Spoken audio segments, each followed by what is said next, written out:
Just a quick check-in with Jasmine. Can you show who is participating today or who's on the call?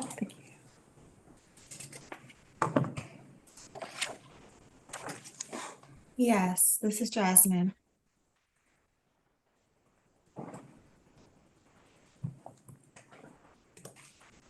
Okay, participants, I have Darlene Austin, Gary Morgan, Hannah. I have a representative from LAD Deaf Focus, Leslie Knowles. It's moving, the list is moving on me, it's jumping around. Vanessa, and I have TW. All right, thank you.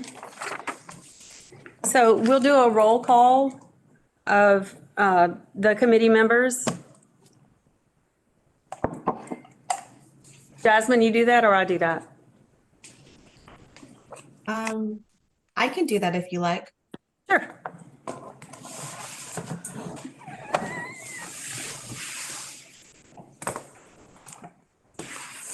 Oh, Okay.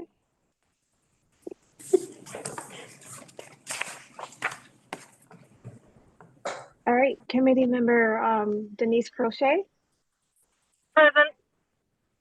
Committee member Earl Hardin. Here. Committee member Melissa Welch. here. Committee member Lynn Gomez. Here. Committee member Walker Etz. I believe he is absent for this meeting.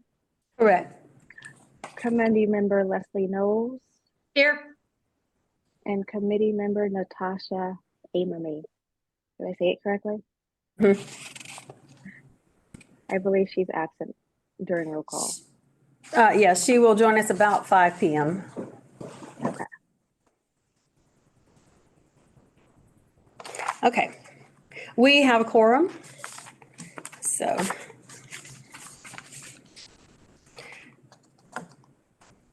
Just the housekeeping rule right quick about open meeting laws.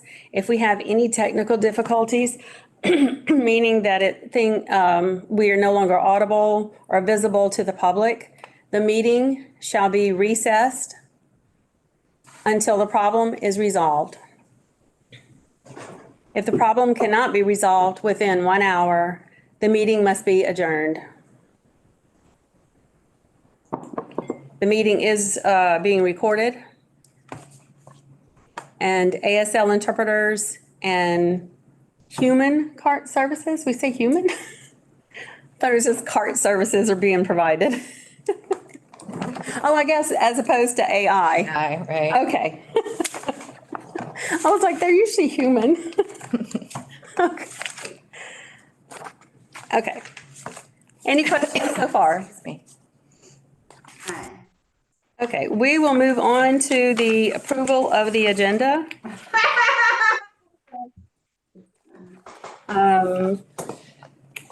If you could mute your microphone, those who are not committee members. Thank you. Oh, Recognize. wrong one. Here we go. You recognize that laugh? Yeah. Okay, do I hear a motion to approve the agenda as presented?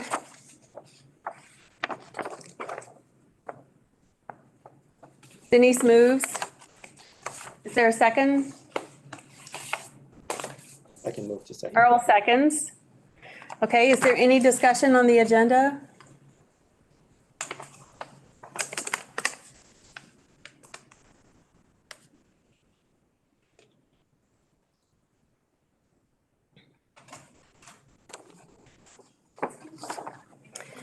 Seeing none, we'll go for a vote. All those in favor, and because we're on hybrid, you've got to be polled and you have to answer verbally rather than just raise your hands. I'll just call in the order I see on my screen. Earl, in favor of the agenda? Denise? Aye. Missy, In favor. Leslie? Yes. Okay, motion carries. Item number 4 is the approval. I'm sorry, I did those out of order. Approval of the minutes from August 23rd. You got an updated copy today.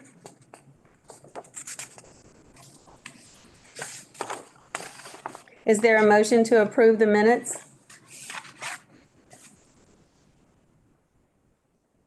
I make a motion to approve the minutes of the updated version received today, September 6th. Okay, Denise moves. Who seconds? Missy will second. Thank you. I can't see any of the committee members anymore. There you are. Welcome back. Okay, I think this is, sorry, Jana, I think whenever you do share it, we might have to change a setting on here to put it back because it Okay. highlighted the speaker only. I'll keep an eye on it. okay, is there any discussion about the minutes?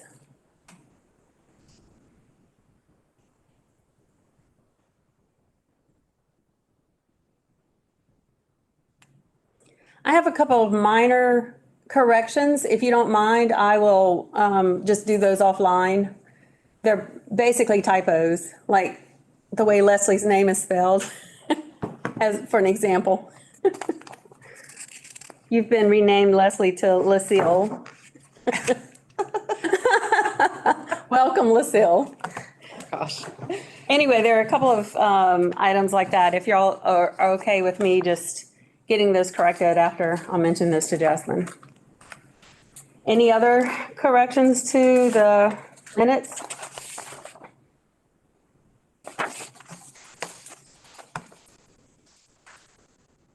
Seeing none, we'll go to a vote. All in favor, Earl? Aye. Denise? Aye. Missy? Aye. Leslie? Aye. Thank you, it carries. Am I missing? Oh, I was like, that's fine, okay, we have 5. I thought I was missing somebody. It's Walker. I'm apparently missing him a lot. So. All right, so we have the minutes. Now we'll move on to public comments. Jasmine, did we get any public comments? As of today, and I have not received any emailed public comments, and I do not see any public comments in the chat. Okay. You want to ask for them just to let people know that they could sign up in the chat? For those of you who are on the call with us, in the meeting with us, if you'd like to make public comment, you can indicate that in the chat. At any meeting. Our agenda, I will mention our agenda at this time allows for public comment right now, which is Roman numeral 5. You can do public comment at the end of the meeting. You can do public comment now, and then you could do public comment for each of the items that we go through. Our agenda is allowing it right now. So if you have any public comment, please indicate it in the chat. We'll wait a few seconds for that.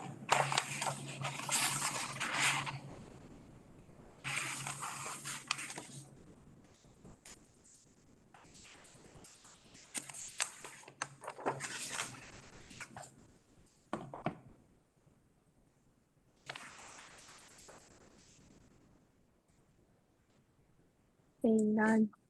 None. Seeing none, we'll move to Roman numeral 6, which is old business. And I guess today we'll jump right on into section 4. I did want to mention something about section 3. I don't know if you all are looking at the Google Doc and the comments that people are making. Excuse me. One of the comments that I saw, I thought maybe we'd want to look at today in section 3 is I'll just tell you basically what it is just, we have, 2 sections right now within section 3, and actually all the names, I'm not worried about the names right now. Those will be, redone. But the 2 main sections that we have are education and then the performance test, and we have the written test listed with every one of those. One of the comments I saw earlier was to make it now into 3 sections so that we would have the education component, the written test, and then the performance test. Because in the interpreter world, in performance test, we could just, that's what that says, performance requirements. That's usually hands in the air or vocal cords working. So would you want to split this? And the reason I bring it up now is because we're about to go into section 4 where this may apply. Thoughts on that? Leslie? That was one of my comments that I made, because it is under everything.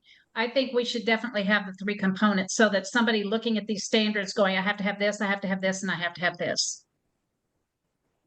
Like I said, since it is under every performance requirement, go ahead and separate it.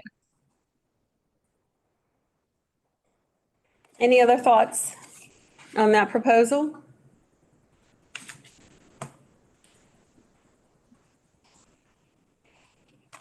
I'm sorry, I'm gonna call a point of order on myself. Do I hear a motion that we move into a committee of the whole to do our work? Does anyone move? I see 2 hands. Earl, we'll let you move. Leslie, we'll let you second. And is there any discussion about us moving into committee of the whole? I see no discussion. We'll go to a vote. Earl, in favor? Yes. Leslie? Yes. Missy? Yes. Denise? Yes. Thank you. It carries. We are now functioning as the committee of the whole. And we're talking about section 3, separating it into 3 sections.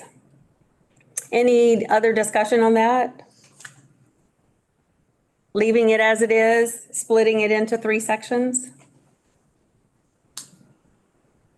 Missy, are you talking? To yourself. Okay. In case you were talking to me, I couldn't hear you. But you just go on. You and Missy talk. No, go ahead.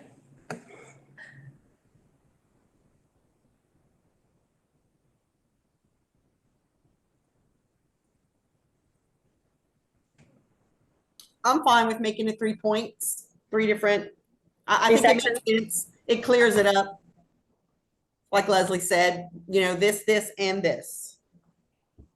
Yeah, there really are 3 components. It's the education, the written, and the performance. So it looks like we're all in agreement to that. Earl, you have your thumbs up. All right. I was just reading Everybody over thumbs it, up on this? Yeah, this is Denise. I think that it's possible that the history of this is before there was a written component. So since there has been one for quite some time now, I agree it needs to be included in a separate tab or whatever we're calling it, heading. Okay. So everybody indicated they were in agreement with that. We'll go ahead and move to section 4. Because remember, we won't do a motion to accept all these changes until we go out of committee of the whole. All right. Section 4.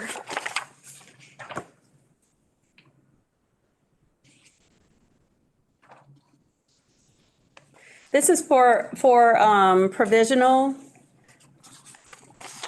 I don't know if we'll call it a certificate. Is what's up there on the left side what it's already called? Yes. It's called a certificate? Okay. So provisional educational interpreter certificate is the section that we're looking at.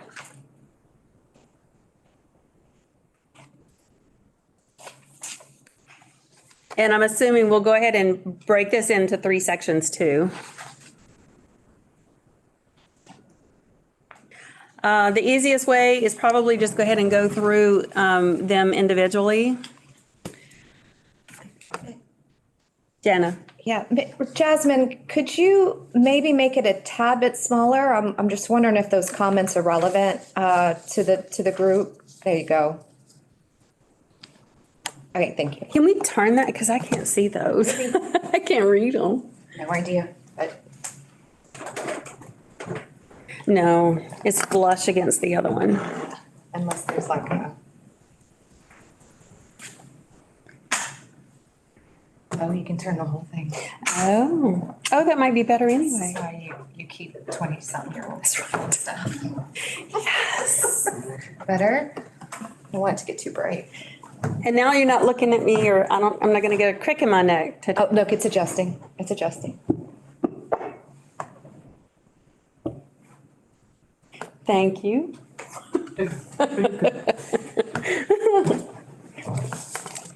Okay.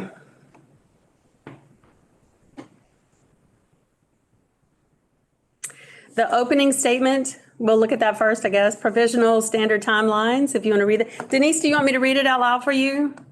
That would be fabulous. I would like for you not to be reading right now. Well, I'm trying to do both, but thank you so much. I will read for you. Provisional standard timelines are cumulative for all employment within educational settings and may not be repeated from school district to school district. Any thoughts on that? Like it, keep it, change it, delete it? I have a question. This is Jana.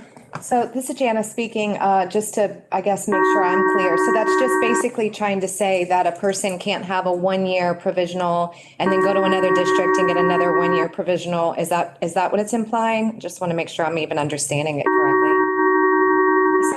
It's the phone ringing. Somebody else wants to get in. Is it this? Yeah, it's this. Don't matter you be before. I answered and then I hung it up. I don't think that was meant. Because I don't think that was meant for us either. That's what I understand this to mean, is that you cannot get a provisional in one school district and then move to a different school district and get another provisional certificate. It looks like this is Jana speaking again. There's maybe there's a way we can word it that's a little bit clearer, because it looks like Missy was a little confused as well, or anybody have any, if that's even our correct understanding of it, maybe a recommendation on how to, I get it now, but I just had to think, I had to think about it for a minute. I'm not kidding. This is Denise. We could make some type of language that says provisional certificate is good for 1 year within the same state. Instead of worrying about, and they can't be repeated from district to district, since these are Louisiana standards, meaning you only get 1 year provisional certificate within Louisiana. Mm-hmm. Hey guys, this is Meredith. How long does our current policy say you can have a provisional? I think it's more than a year, right? I thought it was a year repeated once, but what I read in the last day or two said it could be, you could get it twice. Is that what it says? Missy, I think you had, this is Jana speaking, up to 3 times, right? We're up to 3 years, not 3 times, right? Correct. Up to 3 years. You have 3 years to get certified, or to get the 3.5, whatever is required. Yeah. Now. Got it.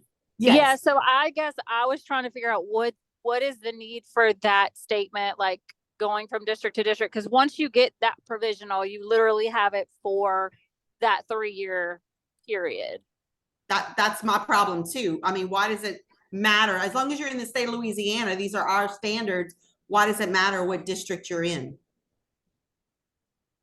They didn't want you to do three years in Lafayette and then come to Baton Rouge and do 3 years. Now that part I get.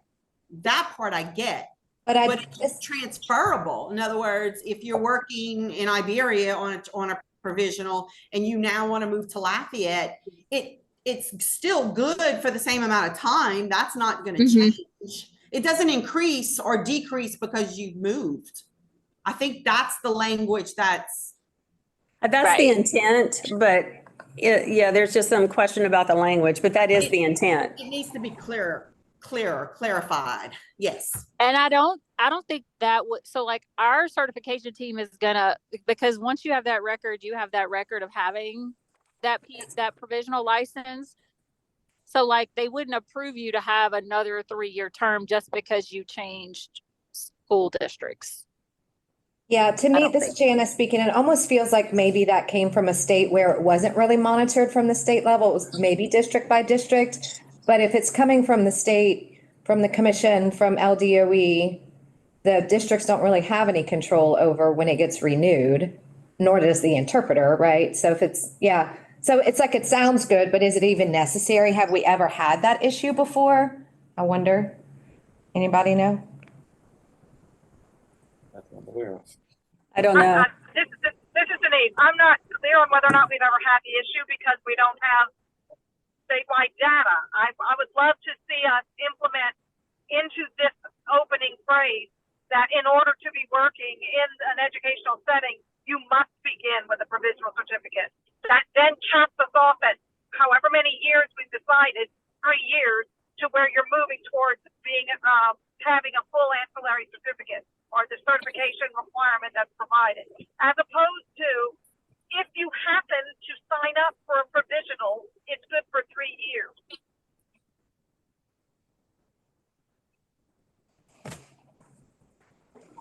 Thoughts on that? I think the purpose of a provisional is to capture those individuals like where we're trying to build a profession, but they can't yet meet that level of performance that we want. But I don't know that we can require them to start at a provisional. Like if you can meet the requirements for the full certification, then you should, I think, be allowed to have that full certification. But I think provisional, the point of provisional is to capture those people who can't meet that requirement and give them time to be developed while practicing and providing the services. So I don't know that we can require them to start at a provisional, if I'm understanding that comment correctly. Yes and no, if I might respond. I'm in no way suggesting that someone who is certified and ready to be awarded the ancillary certified status would be forced to start. I'm talking about the people who are doing this at all, must have to be there. I'm not sure why we can't. I'm not sure why our hands would be tied about requiring that they must be provisionally enrolled. I agree it's a great place to develop individuals who might, need that assistance, mentorship, XYZ to get to the point that we would like for them to. But what we've got instead is a large group of people who never sign up for the provisional at all and are just slipping through the cracks and are there for years and years and years. So got you. Yep. Yeah, this is the enforcement that we had talked to you about a few weeks ago, Meredith. Actually, I didn't realize that Meredith had joined us. Meredith, do you have a video or are you? Sorry, Christy and I both just left our retreat downtown at the library, so I know I am driving. So Okay. I apologize for that, y'all. Okay, no problem. I understood that you were going to give us a report, so I didn't know if you had a limited length of time that you could stay with us if you wanted to go ahead and give your report. I am good for the rest of the meeting. I believe Christy shared with you all. She probably forwarded the data to you all that we requested around how many certified interpreters we have by LEA. So you all should have that in your email. I don't have it pulled up, of course. But again, like to you guys, like it doesn't capture these folks, like, so that captures people who have that ancillary and are employed in a current LEA. And I believe when I like glanced at that, like total across our state, it was just over 50 certified and employed in an LEA for educational interpreters. But like it doesn't capture these individuals that we keep referencing who may be practicing as educational interpreters but do not hold certification. So that's another area that we want to capture. We would have to do, a survey like we've talked about. And I know we've got another approval process at the department before we can release surveys now, but that's something we would have to ask LEAs is how many uncertified educational interpreters they have practicing in their school systems. But it does give us a global picture of how many certified educational interpreters we have. And as we think about increasing the required score to an EIPA score of a 4, how are we going to help school systems recruit these individuals and find individuals and grow some of these people who are in their school systems who may not be certified, so that we can meet that mark of having the highest quality educational interpreters. Was there any part of that data, and I don't know, you guys probably just received it not too long ago from us, but was there anything about that data that surprised you all for a specific LEA? And this is Christy. I'll chime in here just to kind of give you a little more context. There's 2 tabs. And if I recall, the request was made for the certificates that have been issued and the folks that have been employed. It's over the last 10-year span. And to Meredith's point earlier, it was just over 53, I think, is what comes to mind, that were actually employed, and not many more than that were actually certified in the last 10 years. But if we're going to look at that data, that's not even 1 per district. The other thing to consider, I heard y'all talking about requiring certain things. There are already laws and policy in place that indicate that LEAs must hire a certified person appropriate to the services that they're providing. They have to hold a certificate appropriate to the services that they're providing. That is already in place. But the other caveat to that is that the Louisiana Constitution explicitly prohibits BESI and LDOE from getting involved in employment matters. So while we can say they need to have this certificate, we can't officially tell them they cannot hire someone that is not certified, because that would be an employment matter. Well, that's a big question for us. This is Lynn speaking. That's a big question for us because we know that there are warm bodies, and that's what we're trying to prevent. And we know that school systems are just not calling them interpreters, they're calling them paraeducators or teaching assistants, or they're giving them a different title other than interpreter, and therefore they're not having to follow the law. Exactly. So how do we how do we hold them to that? This is Jana, if I may, Meredith. And so just to make sure we're catching everybody up, because Lynn and Denise, and we did meet with Meredith just a couple of weeks ago. But Meredith, I want to say that and just correct me if I'm wrong, what we discussed, so there's kind of 2 components. One is the person who is acting in the name of an interpreter without the correct certifications, qualifications, that we would write it in a way where the commission has enforcement over that. And when we get to the grievance policy later in one of the sections, I believe we have some language to propose.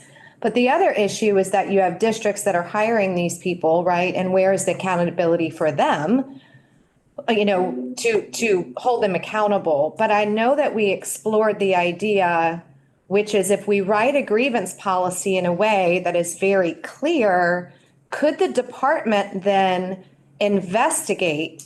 Like, I understand you can't get into maybe personnel matters of like accountability of each individual person, but could it investigate it in a way that there's just some accountability there?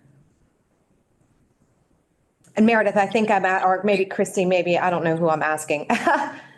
I know I think we may have to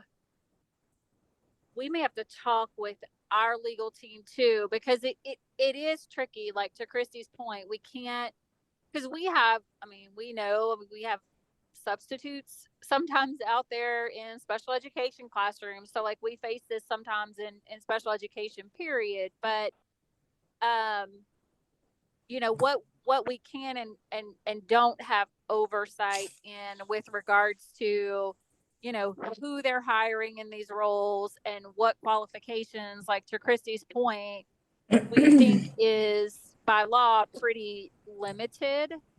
The only thing that I can think of, Janet, like when I think of accountability for this, it could come in the form of complaints from, appears an interpreter services called for in an IEP, right? And they have listed, I don't know, I'm trying to think this through. Like when you talk about the provision of FAPE and access to FAPE, and if a child requires an interpreter, there could be some accountability or an investigation there. But our dispute resolution option, those are really for our parents. But let me think through, like from a special education standpoint, is there a point of entry where, interpreting is required for a student, but you don't have someone qualified to do that, right? Yeah, this is Lynn, Meredith. Yeah. Yes, because many parents do not know to ask for a certified interpreter. Yeah. Yeah. Can I speak? This is Denise. If I may, Meredith, may I ask, what is the check and balance for certified teacher? We may want to, Lynn, change the agenda. If we're going to address this and it seems like a hot topic, we might want to switch sections because this is a section on that thing. That was my point too. I'm seeing in the high school, we need SPED teachers for specific subjects because we have different levels of classes. And so they needed a SPED math and a SPED, I don't know, English or social studies. I'm not real sure. But we also needed a coach. So they hired coaches and they plugged them into those SPED slots. They don't know anything about the core subject, but they're coaches. So, and look, I'm just being devil's advocate here. If you can't hold that to a standard, then how are you going to hold us to those high standards? And I'm, like I said, devil's advocate, don't shoot the messenger. I'm just telling you what's happening in the school system. Mm-hmm. This is Denise. I'm not sure if you can hear me or not, Melissa, but I understand exactly what you're saying and the way things are getting plugged in with certifications of teachers that do not fit where it is. Perhaps they're on a T certificate or whatever the newest acronym is in education. However, they are all certified teachers. There is a base level we are not meeting. They're not all certified teachers. They're not. A coach is a certified teacher. They might not be certified in the subject they're teaching. My point is, I don't understand why we can hold teachers accountable to have a valid Louisiana teaching certificate, and we can't hold interpreters to the same standard. I don't understand that.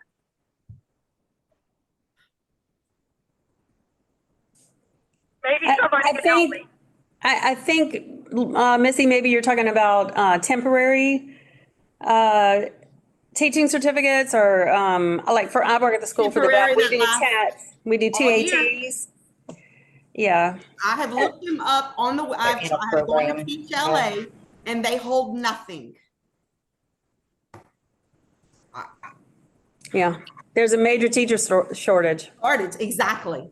That's, I mean, so, and as a mom of a deaf, that infuriates me because those kids need more help than the regular kids in the classroom of math or science or whatever the subject is. That's why they're in these classes. And then these teachers don't know anything. They don't know the subject. So I get it. I know that we need to up our standards. I get that. But you've got critical shortage across the board. So I don't know. It all goes back to the warm body thing, I guess. I don't know. Frustration. Sorry. I think that's the general feeling for a lot of people on this committee is the frustration. How do we deal with the warm bodies? How do we prevent more warm bodies? Because the kids do not have access to the curriculum. And then, I'm hearing over and over again that our deaf kids are coming out, they're uneducated. They're uneducated and the interpreters are a part of that. So how do we get them educated? So Meredith, you still there? I am, and I keep thinking I know one of the early things that we've talked about and we have started communicating too, and I think one of the early answers is, something that you all came up with early on, and it's sort of like step one is the interpreter registry, like bringing all of these people together for that community of practice and development and support, because I think that's part of it is you may have, and like based on the data we shared, one educational interpreter in each LEA. Well, who are they collaborating with? How are they growing themselves as an interpreter?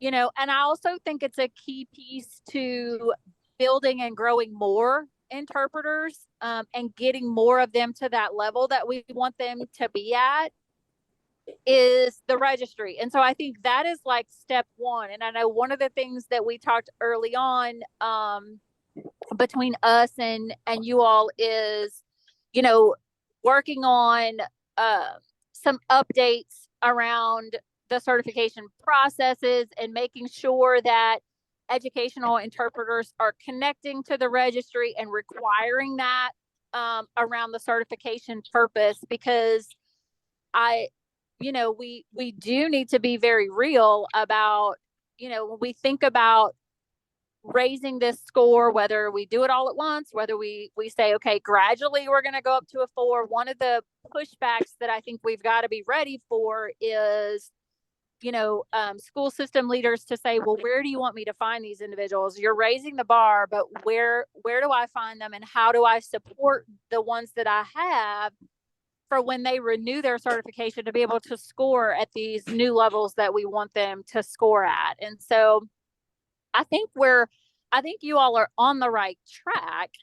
It's like, what's the best and most strategic way to get there?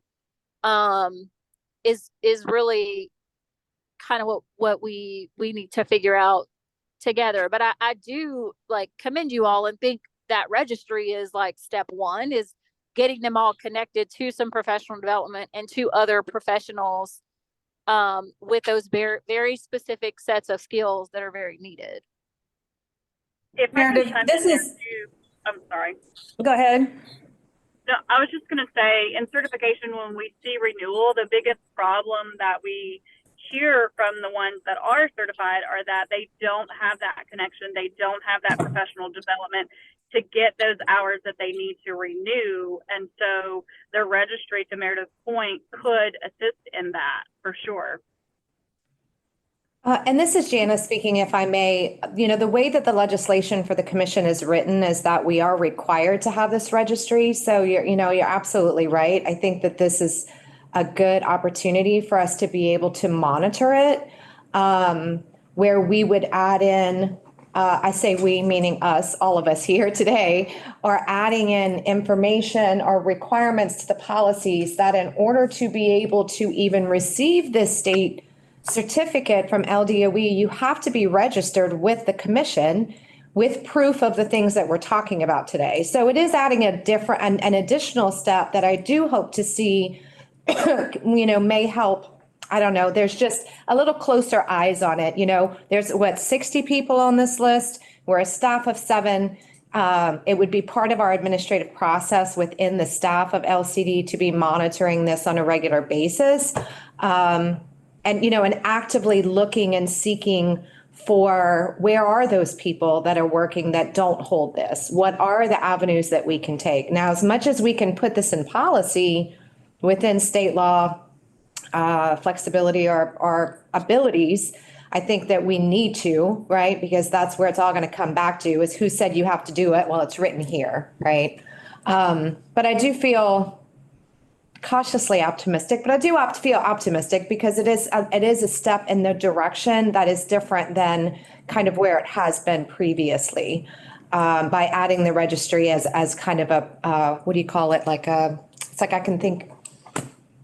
It's an additional safeguard, I feel, or additional buffer along the way to ensure that there's some compliance there. Which also reminded me, where is it? Which we may have to talk about at a later point, but is there a section that's specifically for registration, or does this actually go back into the standard piece somewhere too? Just keep that in the back of your mind whenever we start working on that piece again. This is Lynn. Meredith, I wanted to speak to the people who are on this list. These are the ones that I am the least worried about, actually. They've already met a threshold. They already cared enough or worked enough or whatever other verb we could put in there, enough to achieve at least a 3.0 and have taken the written. So for them to move from a 3 to a 4, some of these people may already be there and they just need to test again. So these are really not the people that I'm worried about. It's how many others are out there working, providing interpreting services, but because they're not called interpreters, they're going to get away with it, whether they're registered with LCD or not, because they don't. We're seeing Jay's comments. They're not going to register with LCD either, because they're a warm body and they got hired as a quote unquote paraeducator and they're providing interpreting services. So we've got to do something in the law that says if you do what the minimum is, if you provide an interpretation of 3 words or more within a day, then you are in fact an interpreter and therefore you fall under these requirements. So any thoughts on that? Yeah, Lynn, I don't think. Denise. Oh, I'm sorry. Go ahead, whoever that was. Sorry, Denise. This is Meredith. I don't think that is. I think that's a great idea, Lynn. Like in that administrative code, saying if you are providing these services, you need to seek that certification. I think to Christy and I's wonders and thoughts are then what is the accountability and what can LDOE do about it when a local LEA then makes a decision to hire someone who is interpreting but is not certified. And I think that's where we're saying, based on state law, there are some issues there that we can't step in and say, hey, we know this person is practicing, but you hired them and they're not certified. But I do think it is worth putting in there and saying, hey, if you're doing this, you need to be certified in this and meet the state expectations. I think all of our question is the accountability of that. Meredith, I have a question, and this is just my ignorance to the processes. Is there any funding tied at all to interpreters in any way, shape, or form? No, not currently. We have no initiatives, nothing at the State Department tied to, paying for assessments, paying for certification. Now, local LEAs certainly usually have practices and policies where they will help people, pay for certification, pay for assessments, those kind of things. Do you hear about that happening a lot at the local level where, with incentivizing those positions that are hard to fill with certified individuals? And this is certainly something that LEAs can and should use some of their funding to help support these individuals with meeting the expectations around certification, paying for assessments, that kind of thing, paying for any professional development. It could certainly be something that they use their funding to help these candidates get this certification. Meredith, this is Lynn. So if I'm trying to think how to ask the question. If there can be no, well, let me start the question over. So in order to require the districts to adhere to the law, basically LCD or the administrative code, basically LCD is going to have to start just sending this out to those districts and maybe highlight it so that they know that there is administrative code written, assuming when this is done. Yeah, we can Because help we- with that too. Yeah. We Oh, can you help with can? communication. Yeah, we can help with communication, what rules are set. I know, a teacher leader summit, I think that was 2 years ago, Jana, when we did start communicating about the role of the educational interpreter, the importance, and we really did, Jana did a great job, like really emphasizing that these people are not paraeducators, they are related service providers. And so there's nothing preventing the department from helping to communicate the rules and what should happen. I think the challenge right now is there's very little the department will be able to do for an LEA who hires someone who doesn't have those certifications. Like if an LEA makes that personnel decision, If they decide to go against administrative code. exactly. Right. Correct. Yep. So this is Jana. I got a quick question. If you look at the grievance policy compliance language that's proposed right here, this is what we got from some other states. Now, this would apply to any person using the title sign language interpreter or, like you just said, translating 2 to 3 words in any given moment. And this is a spot for you as a committee to consider and look at within state law. But these are some. This one came from another state, which was, a person who uses any title, abbreviation, words, et cetera, to indicate that person holds a certificate. If they practice as an interpreter, any person who violates this section is guilty of a class 2 misdemeanor.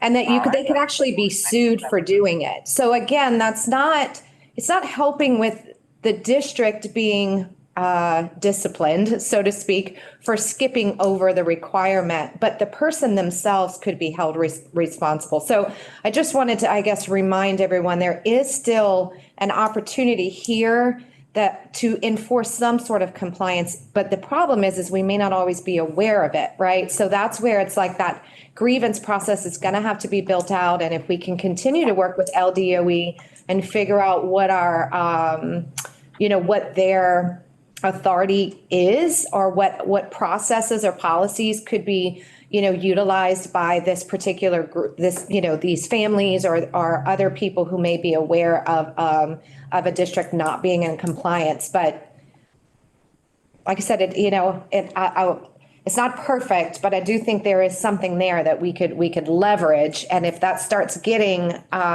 people start realizing like I could be sued for getting a job doing something that I'm not qualified to do per Bulletin 746 or the administrative code, maybe they'll be a little bit more hesitant to go and apply for a job they're not qualified for. This is Lynn. I would think that the grievance process would have to be simple enough where people could just basically be a whistleblower. Yep. Let me tell you about it. Now, please, can you go investigate? Because a lot of people are not going to go through a formal grievance where they are documenting things, turning them in. Just a lot, people won't get involved. We've got to have, I agree with you. yeah, we've got to have a way for it to be a simple report. And easily accessible as well.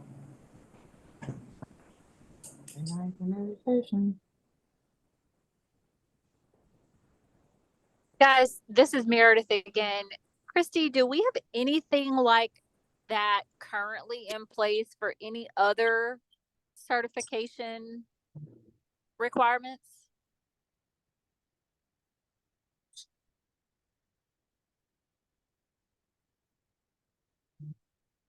She may be driving. And Lynn, this grievance process, this would be a process that LCD is overseeing and like taking in those complaints, or like how do you guys envision that grievance working?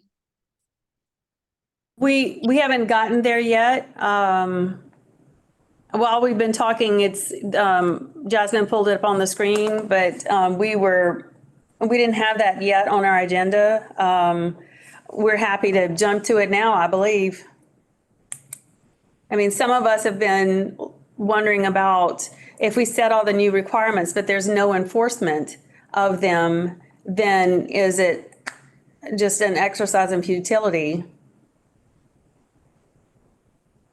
This is Denise. I wanted to also ask, so as a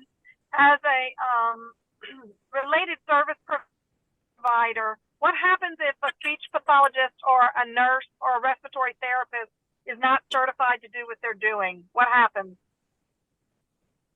That is an excellent parallel, Denise. So they then answer to their licensing boards. Right. And When it comes so, back to us.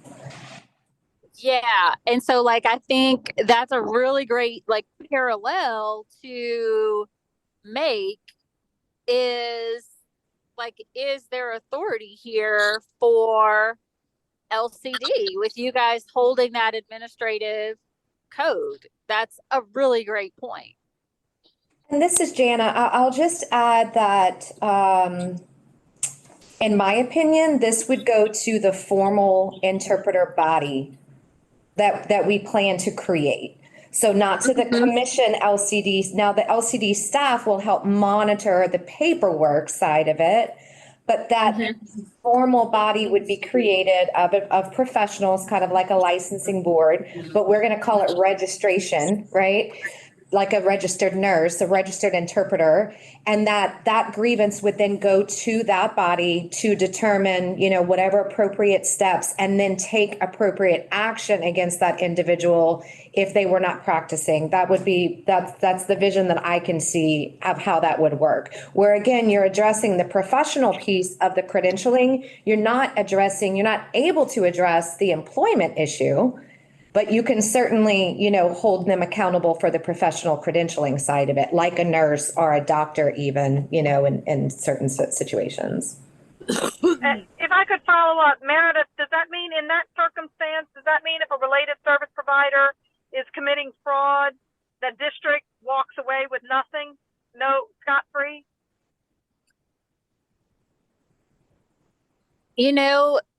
Denise, I need to get like a formal answer to that because Yeah, I don't know either. I mean, I do know it means that they would not be listed as that related service provider. So I don't know what they would do for the district. But I mean, the LEA would definitely not be able to use that individual without that licensing and blessing from the licensing board to provide that related service. And so, but I'll dig into that parallel a little bit more and say, okay, if a PT or OT is determined by that licensing board that you no longer meet the qualifications or you didn't do whatever, then what that means for the district. I mean, I'm assuming that the LEA then, you know, removes that person from that role. But that's a great question. Another question. Earl, In other aspects of society, say medical or other careers or businesses where they require some sort of certification or licensing or whatever, usually aren't the hiring entities held accountable if they knowingly employ someone who does not have the qualifications or the certification? Like, for instance, if a hospital knowingly hires somebody who masquerades as a doctor, might be good at what he does, maybe not, but if they knowingly hold that person and let them work there, yeah, that person would definitely get penalized if caught. But in most cases, doesn't the organization itself likewise get penalized also as a deterrent? I think that this is Janice speaking. I think it's going to depend, right? Some are private organizations, some are public. Kind of depends on who's the oversight. Do they have a board of directors? Is it an individual who's now suing that hospital, right? So not everybody's going to have someone over them at some point, but maybe it becomes a lawsuit issue, and a PR nightmare that, a hospital or something didn't, that they knowingly hired, an individual not qualified. So I think to what Meredith is trying to say is what is the department, and I deal with this all the time with the Department of Health as well, which is like, you kind of feel like, well, the Department of Health is over all of that. And the reality is they're not always. So they can give directives, they can write certain kind of guidance, but they can't always enforce certain things to private hospitals, right? Because they're a public government entity and a private hospital. So in this case, you're talking about public schools. But for whatever reason, if the Constitution, of Louisiana is not allowing LDOE to step in, then we may have to get creative on alternate ways to hold them accountable if the district can't do it. I mean, if the department can't do it, excuse me. That's just my thought on it. This is Jasmine Lamar, if you don't mind if I kind of chime in and add to what Earl had just mentioned. I'm also thinking about interpreting agencies that may contract with a particular school district and kind of seeing what that would look like with, providing the services to those students. Is that going to be considered into this policy, and kind of what would that look like as well for interpreting agencies, school districts using independent contract interpreters going through an interpreting agency? this is Lynn. I would say absolutely yes. And if you don't mind, could you make a comment out on the side to make sure that we address that? I think it is addressed by the fact that interpreting agencies are hiring people who are interpreters and therefore are going to have to be registered and follow what is in the new administrative code. And I don't know, Meredith, I don't know if this might be another way to do it. We've already determined that we're probably going to have to go to the legislature again. Do we get it put into law rather than administrative code? Even though administrative code, from what I understand, is basically equivalent to law.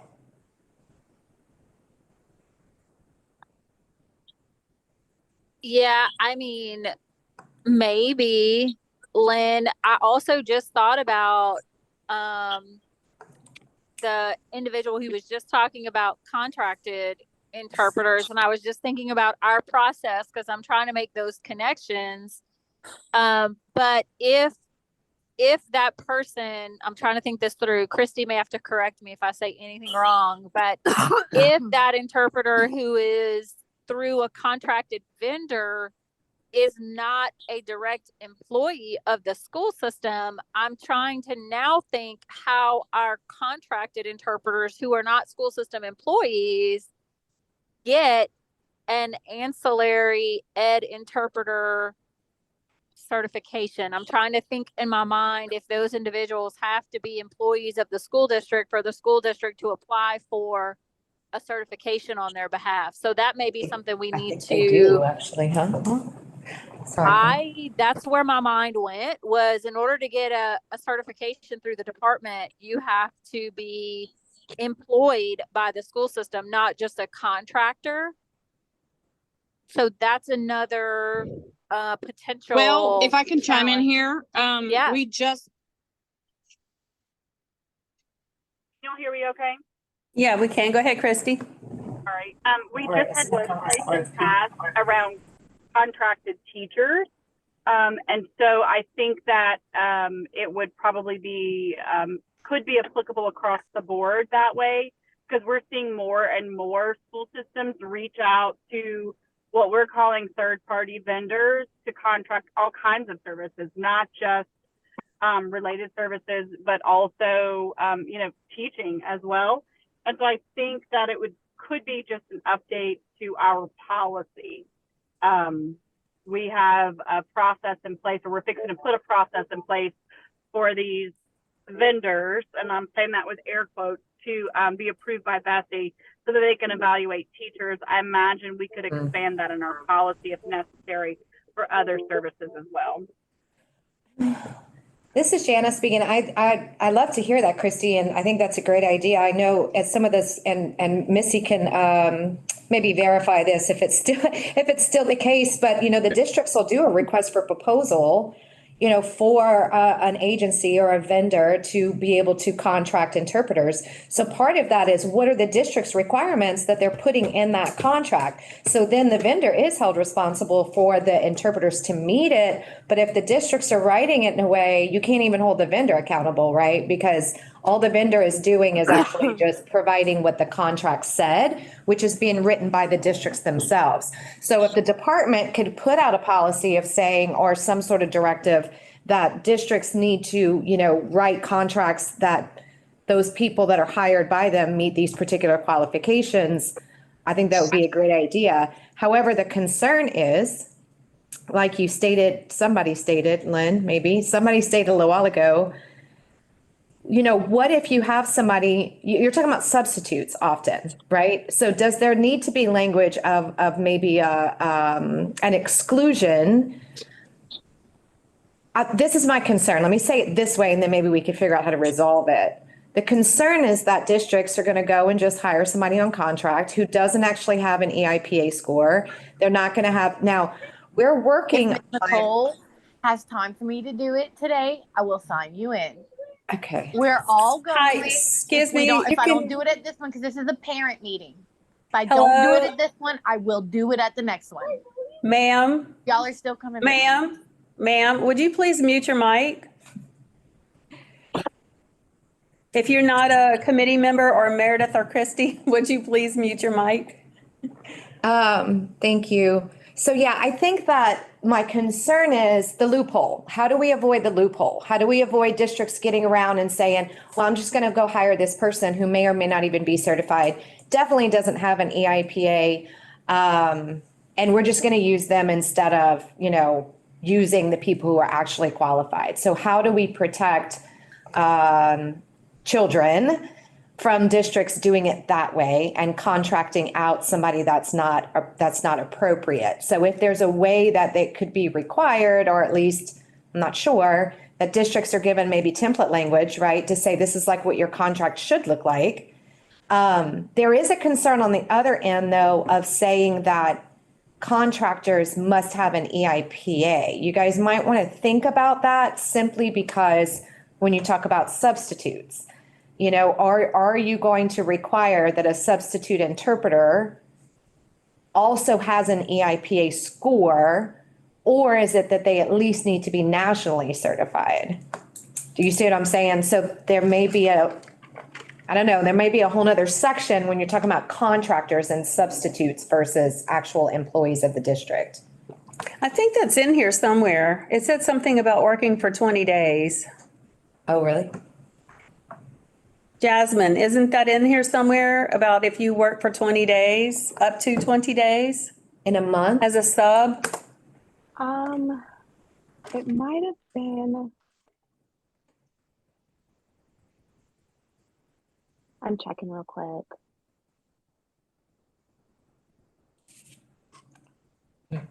And we could just make a note about that, like where you have the vendors. We can put a note in there too, and then we can find it later. Because I think the goal of the committee is to find the loopholes and close them. And close them because it protects kids. So substitutes. So if administrative code is going to be our loophole, then we put all these sections in there, all the closed loopholes, we spell it out very clearly, and then send them every year, every 6 months to every district, every charter school, every interpreting agency that we know, and highlight the parts that they need to pay attention to. And then, especially the part where it says administrative code. Yeah.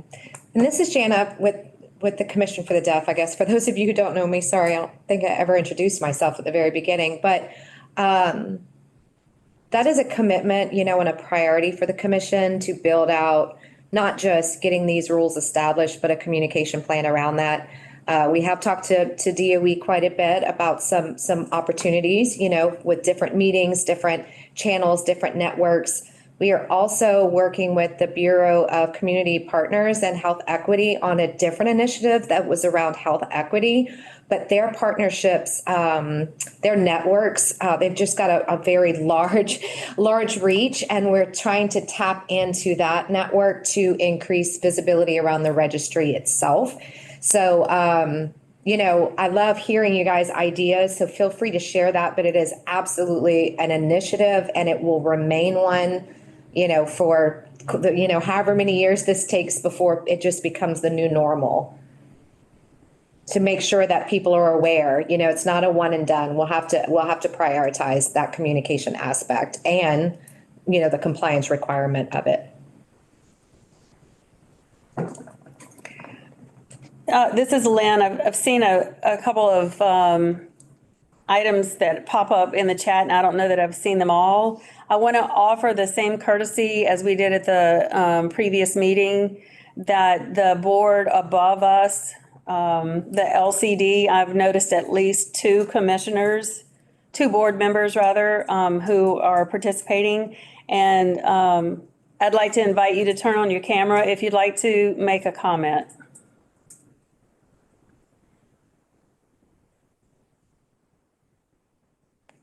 And I'm not sure if we have more than two. I've seen Sherry Crosby's name pop up, and I've seen Jay Ish, ISCH. I've seen his name pop up too. Would either of you care to turn on your camera?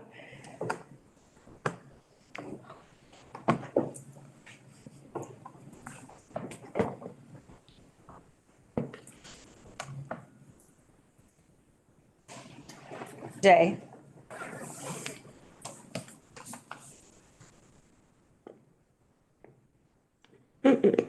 You wanted me to make a comment? I saw you mention my name. Was there something you wanted me to say? This is Jay speaking. Is there anything you want to contribute to the conversation? Anything, your thoughts or feelings about the, got to fix this right quick. Sorry. Any thoughts or anything that you want to share? Yeah.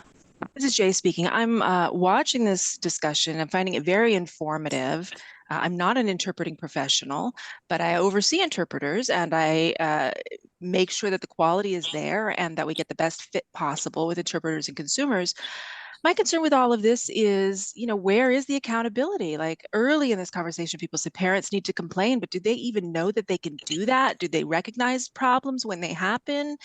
Shouldn't this really actually fall on the educational system to provide the right services that the kids need in the first place so that they can develop as tax-paying citizens? The FAPE, the FAPE, what is going on? And, there should be a return on investment, right? As citizens, every deaf child is worth that. So those are my thoughts so far.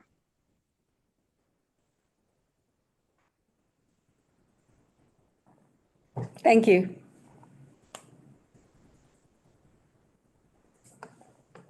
Sherry, did you want to share? Excuse me.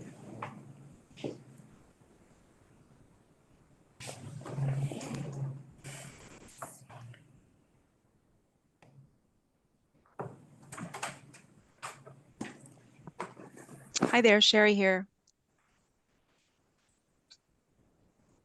I'm really just thrilled to see this process taking place. I think it's wonderful.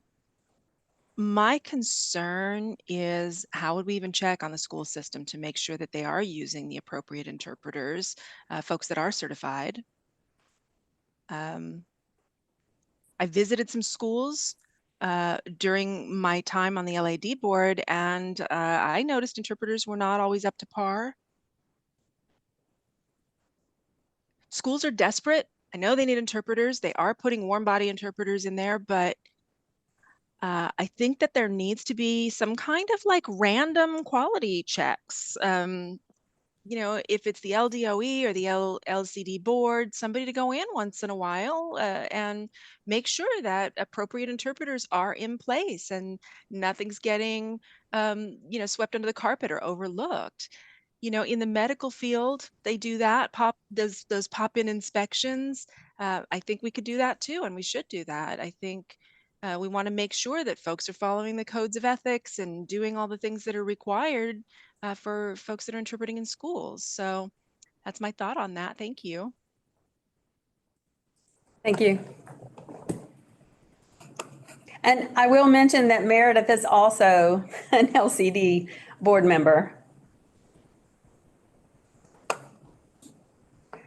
Did we have any other LCD board members on the call?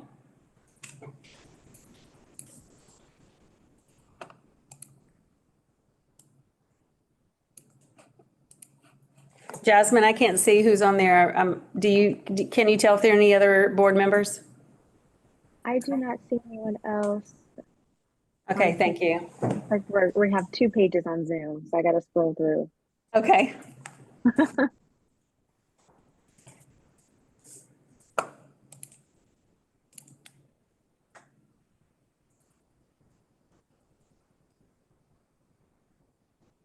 I don't. Jasmine, would you, excuse me, this is Jana, would you make a note on the Google Drive and just put oversight requirements, site visits with a question mark? Not sure where that would go if here for sure, but I want to make sure I don't forget. It does need to go somewhere, I agree.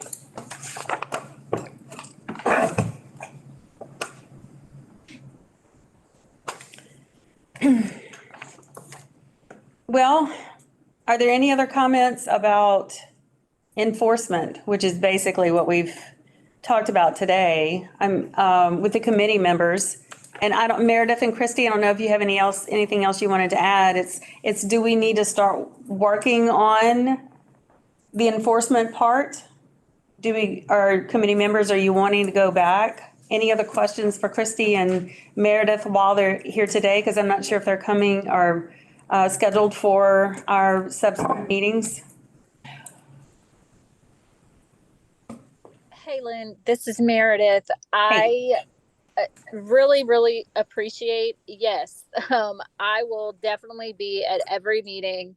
I'm really excited to be working with this group and to figure out how we really lead the way and change and build capacity in our educational interpreters. There is not another person that you're going to talk to that feels more passionate about the fact that we need the highest quality interpreters in front of our children. And so I agree with every other, fellow member here and everybody else on this call. And so I just really do appreciate the collective effort and collaboration here around what is the right thing, what are the next steps to ensure this for our kids.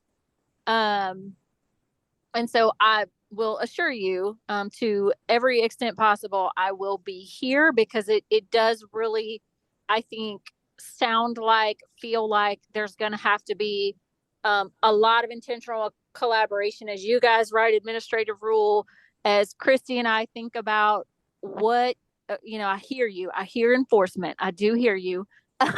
What can we do as a department? What we'll need to change in our processes, and what we can do. I do know that together we can help to create development and build capacity of these people, because I do think that's a critical component here, is how we work together to figure out how to best support and professionally grow our educational interpreters. And I think it's going to be a key piece in selling these changes. And what I hear is increased rigor for our educational interpreter certification. And I think this will be how we support them in the development that we're going to set up to support them is going to be a key factor in getting school superintendents and leaders bought into raising standards. And to you all's point, making sure, number one, do they even recognize that I shouldn't treat these people as paras? They truly are providing a very highly skilled set of services. We're not so sure that knowledge base is always there. But I think we're going to have to really hone in and focus in on this professional development piece and how we are creating these communities among our educational interpreters, because it's going to help us sell this idea of increasing standards and increasing requirements and skill sets for these individuals with our school and LEA superintendents and staff. And so we're definitely here with you. We're definitely going to keep engaged as we problem solve through some of these discussions. Thank you very much. I am so excited to hear that you will be with us at all of our meetings.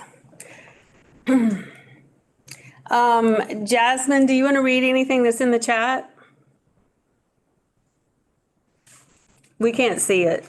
Just periodically something pops up on the screen here. Yeah, sorry, it was taking me a while to unmute myself. Jay put in the chat, change is inevitable, and there is no going about it. PD for the entire employment for deaf awareness and sensitivity and understanding interpreting. Jay also proceeds on to say, not just PD for the interpreters, but the entire educational environment. And then he proceeds on to say, LRE, is that correct? And Meredith responds, yes. This is Jana speaking. I worked in one particular parish that shall not be named for, I don't remember, 12 years, something like that. And at one point there was discussion about moving our program to a different school, like a different campus, right? And I remember fighting to convince the school and the district that we should be able to provide a professional development day for educators, right? Not just the interpreters, that we would bring in audiologists, we would bring in speech therapists, we would bring in interpreters, we'd bring in deaf ed teachers to educate the school and the teachers there that this entire movement of people is coming onto your campus, and what do you do about that? And they shut me down. So Jay, you're absolutely right. I think the lack of education for the providers themselves, for the educators themselves around what do interpreters do? Why is it even important? I know every interpreter who's listening or that's present today can tell you of a very specific personal story of some teacher who, or administrator who basically didn't appreciate or didn't feel like that child even needed an interpreter, right? So there's so much misunderstanding and just lack of knowledge. I think if we could work with DOE to elevate that from the top down and say, okay, where do we need to go? We meaning whomever, right? I mean, I don't know if that's, outside entities or whoever, but how do we get into these schools and educate them? And that was back in 2000, I don't know, it was years ago. And we're still just seeing the same thing over and over and over again. Someone else put in the chat, just to kind of piggyback off of that, there were opportunities in the past where interpreters could take the EIPA via a grant that I participated in an ITP, 2-year or 3-year program back when I first started becoming an educational interpreter. That was via DOE and a partnership with the University of Northern Colorado. It seems that a long time ago, there were some really robust approaches and opportunities. And then when those sectors, I believe, and I may misspeak and forgive me if I do, but within the Department of Education, when those professionals and people with expertise were no longer within the department, we saw a massive diminish on opportunities. And so I thank you, Meredith, for being here and being, willing to build those partnerships back the way that they should be. And explore, as you mentioned earlier, there's not a single initiative dedicated to educational interpreters within the Department of Education. Why not? What are we doing? It's such a huge need. And yet, people just look at like, well, the advocate should do something or the Commission for the Deaf should do something. But there's an opportunity for partnerships. When we come together, right, we can do a whole lot more. And hopefully get back to some of these, these great systems that used to be in place before they all got shut down or, thrown away along the way. We are, just to plug LCD for a second, we are looking for an opportunity, which we mentioned last time, to create a statewide mentor program that would focus on educational interpreters first.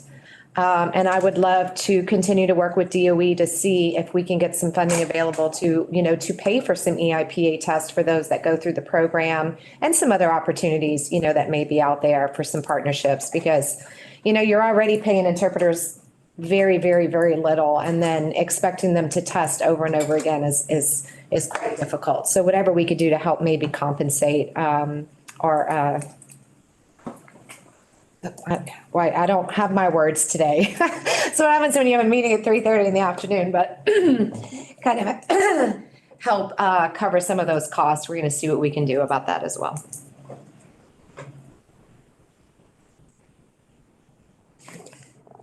Okay.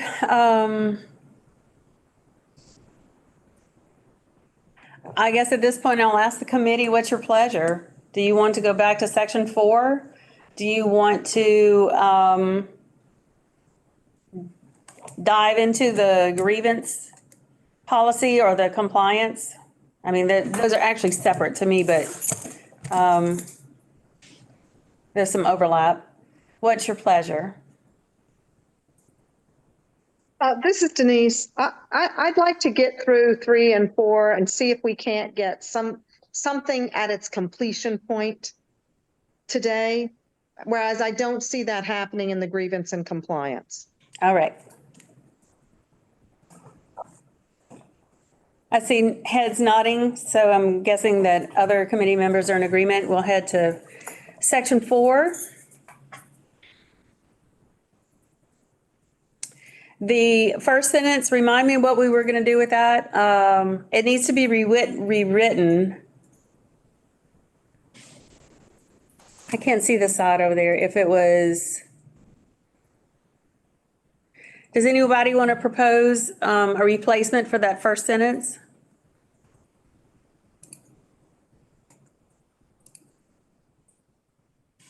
I know there was discussion around it. I'm sorry, at the moment, I can't remember what we said. One-time provisional certificate? You got that, Jasmine?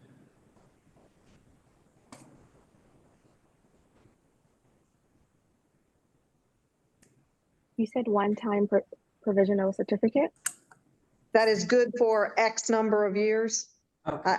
I don't know what the years are. I'm sorry. And the print's too small for me to see what it's written there, so. Yeah. It originally was, you got it, it was good for a year and you could renew it twice, which then meant you could have it for up to 3 years. Would you want to do it just a one time and you've got 3 years with a provisional? That seems to make sense to me. It's less burdensome. It's less burdensome. Why go back and renew?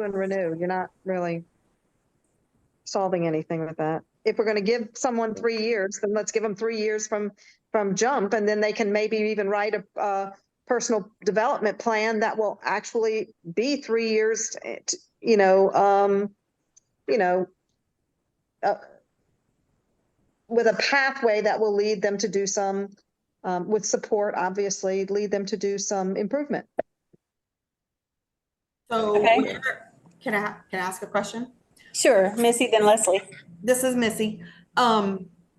Okay, what about allowing time for, and I'm not saying it goes here, but the whole degreed, because we added on for the qualified that they have to have a 4-year degree. Is that what, I'm sorry, I can't remember anymore. I'll have to go back and look. 60, it's 60 hours 60 hours or an Two-year associate's. degree, yeah.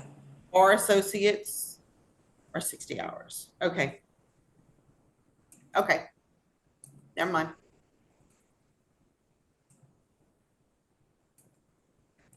Let's go back to the first sentence though, which was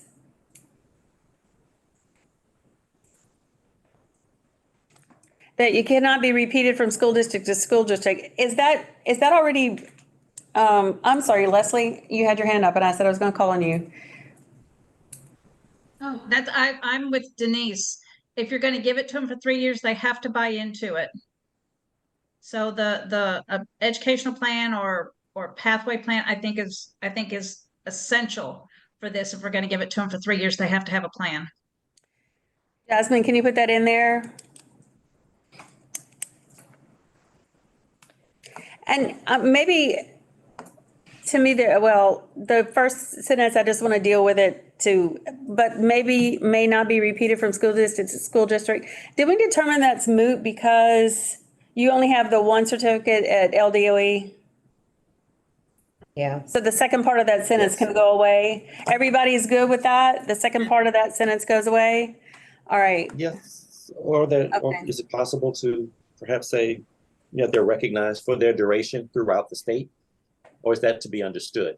As I think Jana brought up before, somebody said, if it's understood that it's good throughout the state, then that point is moot and it could be removed. Or should we put some language in there that indicates for the duration of those 3 years, it's good anywhere in any district in the state? Thoughts on that? Hey guys, this is Meredith.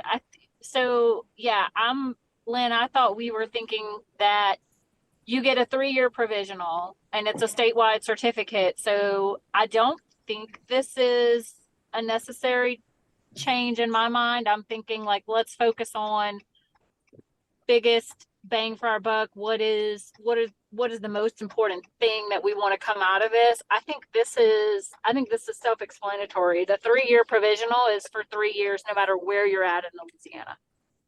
Okay. So we're going to strike the whole thing, Jasmine. Okay, are we striking the entire first sentence? This entire? Starting at provisional. Yeah, Yes. there you go. Okay, so one-time provisional certificate,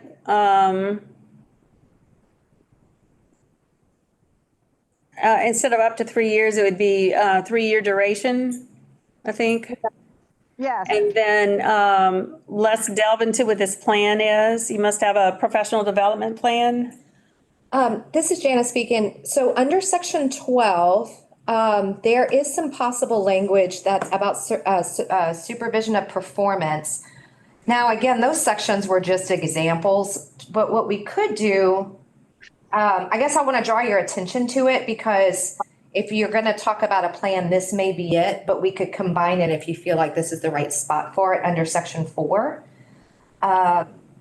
It's giving a little bit, this came from another state, but it is given just some ideas about the person can't just have a provisional for 3 years and go work in trigonometry honors class, right? There should be absolutely, to Leslie's point, a professional plan. And you could even step so far as to say that they need to have active mentoring during those 3 years. So this is just an example for the committee to think about.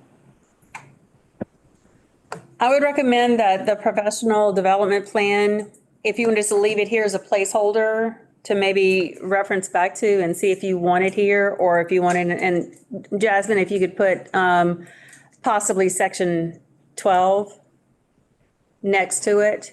And let's jump into the requirements. And then we're switching interpreters. We could just go ahead and jump into the requirements. Just leave it there as a placeholder for now. Wait, I can flesh out the language. And I can't see that. There we are. Everybody's back. Would y'all be in agreement with that? Yeah. Okay, we'll go with Yes. the requirements for provisional.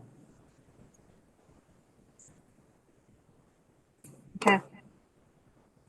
Jasmine, can you put on there, it may, after professional plan, possibly listed in section 12. Perfect, that works.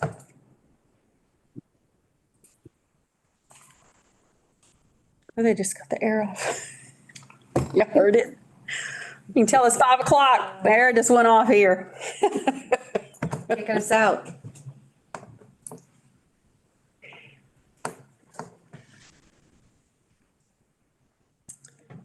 Okay, So eight- Jasmine, can you bump it up a little bit so we can see what's on your next page?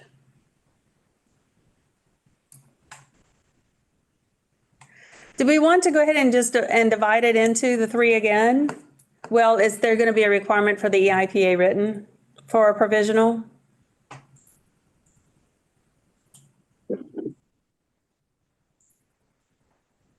Denise, we're not sure what you're saying.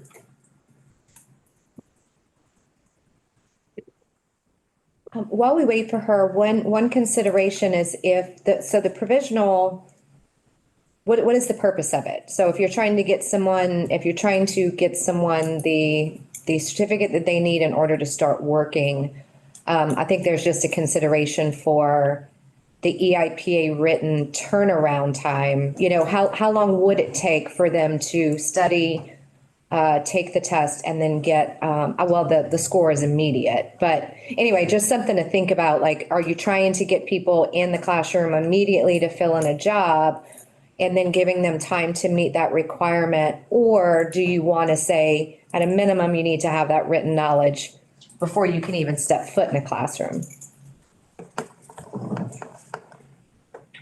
Right, what is the minimum for a person to get a provisional?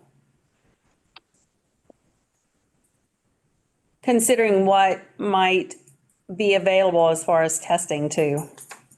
Yeah, I think that's definitely something we have to consider. There's not that many testing sites.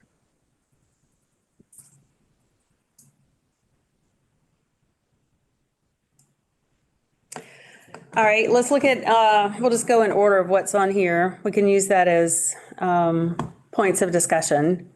I know I didn't do a break last time. Does anybody want a break for a few? I need one, but I don't count. Secret potty.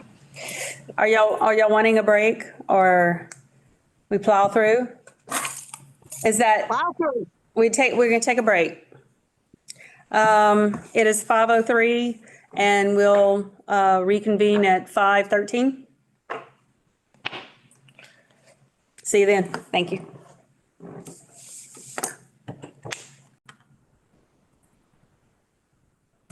So just Natasha and me, I guess, and Denise. Denise, did you want a copy of the transcript of the meeting? Yes, please. Okay, so that's 3 requests for it. This is Jasmine. I plan on sending it to everyone. So I'll just send it out after the meeting.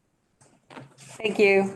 You're welcome. Jasmine, I was going to remind you, I don't know how to do this. I'm not a tech person. But the chat, all the comments that are in the chat, if you can copy those too.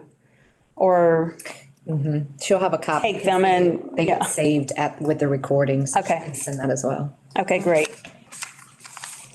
All righty. So we are on section 4, Natasha.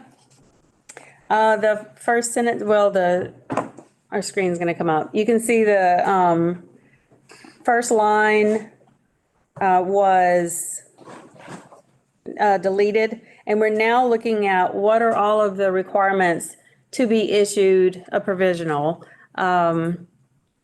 There was discussion prior to our break about there must be a professional development plan in place if you get a provisional. And we are deferring that conversation and looking at, right now, looking at what are the requirements to even get a provisional. So I was just going to mention, I was looking at my notes during the break, the eligibility requirements listed on the left. You will see that there were 4 originally, or currently rather. So D is not listed in the new one. Just FYI, in case you wanted to take D and move it over too. But let's look at A. A requirement for a person to get a provisional certificate, which is now good for 3 years, or it proposed to be good for 3 years. Completing an accredited interpreter educational program with a minimum of a certificate of completion.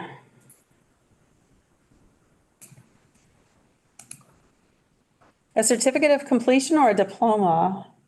Leslie? Leslie speaking.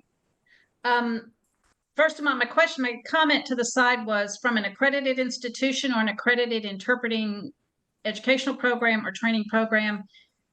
Who's accredited?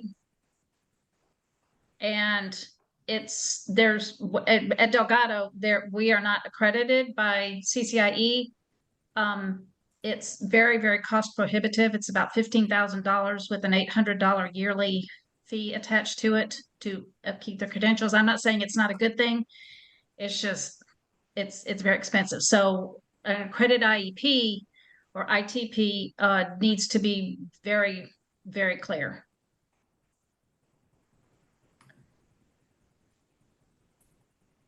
And I don't know of any certificate programs in the state. Yeah, I don't know. I don't know of one. That doesn't mean there isn't one, but. Yeah. Yeah, and it doesn't mean it has to come from the state. They could arrive here from another state. I would think we would want it somewhat generic, so that it would cover what we have in state and what they would bring. But that's, so let's look at different parts of it. If Delgado is not accredited, do we want to put an accredited program, accredited educational institution? As Delgado, it's accredited as an institution, right? Yes, by SACS, SACS. SACS. Okay, so let's dissect it then. Do we want to start with, let's start with the interpreter, the educational institution. I would think we'd want that accredited, right? Accredited educational institution. I agree. I understand that means makes sense. SACS. Do we need to say SACS? To me, that's understood. There's other accreditations.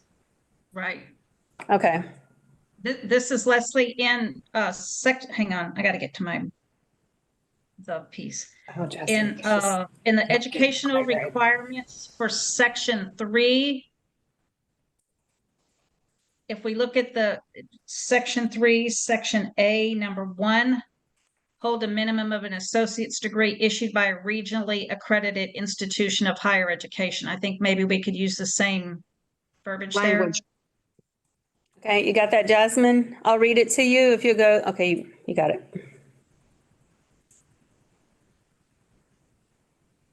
Sorry, I was talking on mute. Leslie, can you repeat that once real quick for me? What are we pulling from? Find it. section 3? What you have there. Okay.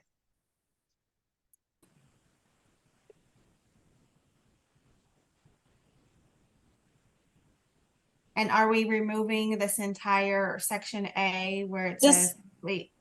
Just put it in there for right now, right in front of complete. Okay, that's fine.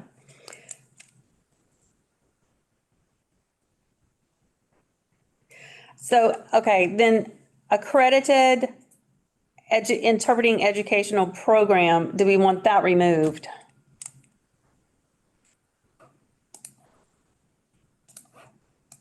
So this is Jana. My opinion would be to keep it because it's not just an associate's degree. You can all of a sudden get a provisional. It's just saying that this A alone is just saying if you happen to have an IEP, degree, that you kind of automatically could qualify for that provisional is the way that I'm understanding it. So I feel like by itself, it is important. Then an associate's degree in something general is like a different discussion. Okay, I'm a little confused because we were talking about was the interpreter program accredited or was the educational institution? So like Delgado is not accredited. Right. So I guess for me, I was thinking like, don't remove interpreter education program. Get rid of accredited, say IEP that's been issued by an accredited, yes. Yes. Yeah. Mhm. Yes. But I think the IEP is still important. Yes. Thought you were asking if you want to get rid of that. Okay, so the word accredited IEP, are you all good with removing the word accredited? Yes. Okay. As long as long as it stays with the institution. Right. Right. As long as the institution is accredited. Right. Exactly. Okay, so now it's complete the IEP with a minimum of a certificate of completion. We were discussing that. Do we know of programs that are offering a certificate of completion?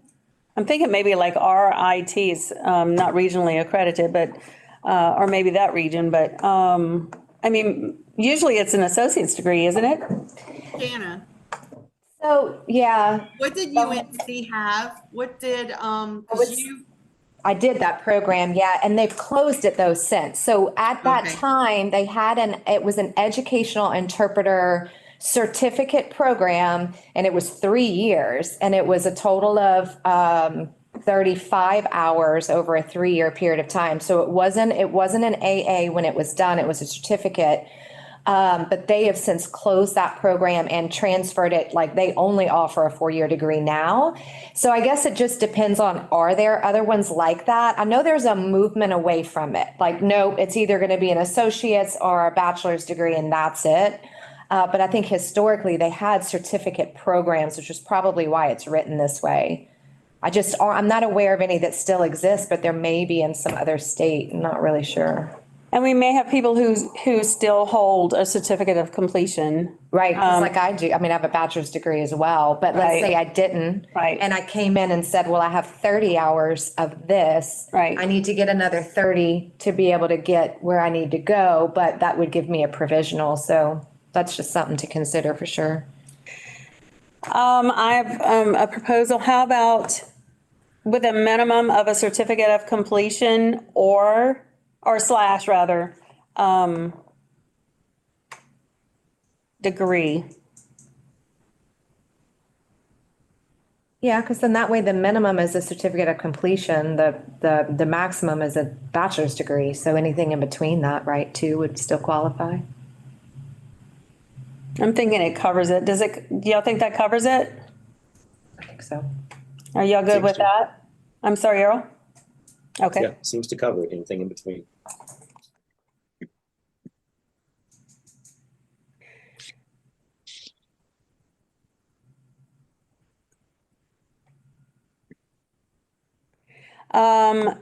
I'm thinking we can take out the words, hold a minimum of an associate's degree issue,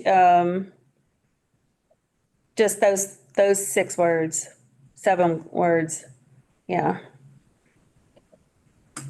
And keep all right, does that work? That's issued by originally accredited, et cetera? Yes.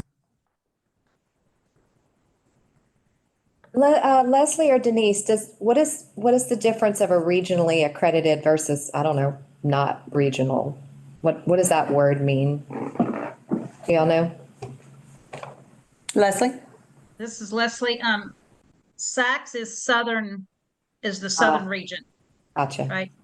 And you guys are going to kill me. complete an interpreter educational program, not the. The is this as specific, it's, yeah, there you go. Thank One. you. Thank you. No, I'm with you on that, Les, thanks. We're not going to kill you. This is what we want. Okay. Are we good with A now? Jasmine, it's not capital I. All in one sentence. Yeah, and we'll work on all that for sure, the grammatical part of it. We got a policy team that'll hook that up. All right. Are y'all good with the content of A?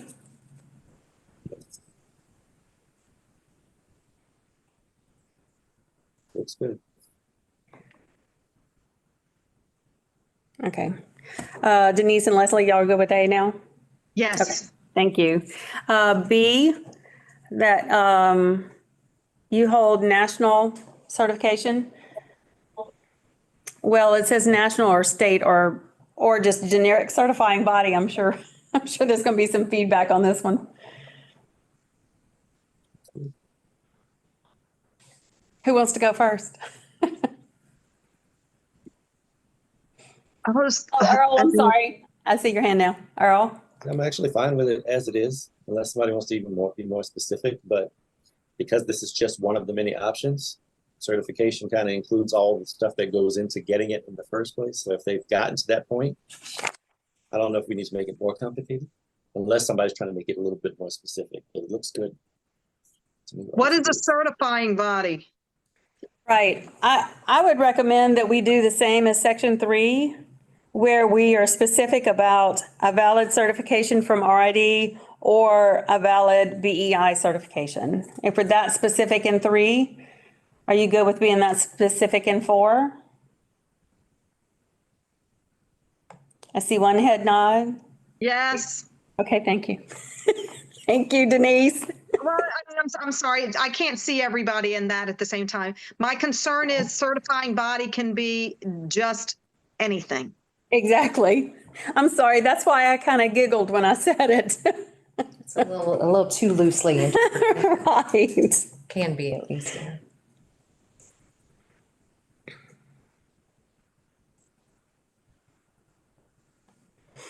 Jasmine's working on it. So it's hold a valid certification from a national certifying body, which is the From- same which from section From 3. RID, just from RID. Because we have that in section 3. Or did we put national certifying body? I thought we had talked about what happened if RID changed their name or what happened. I thought we had gotten more away from that.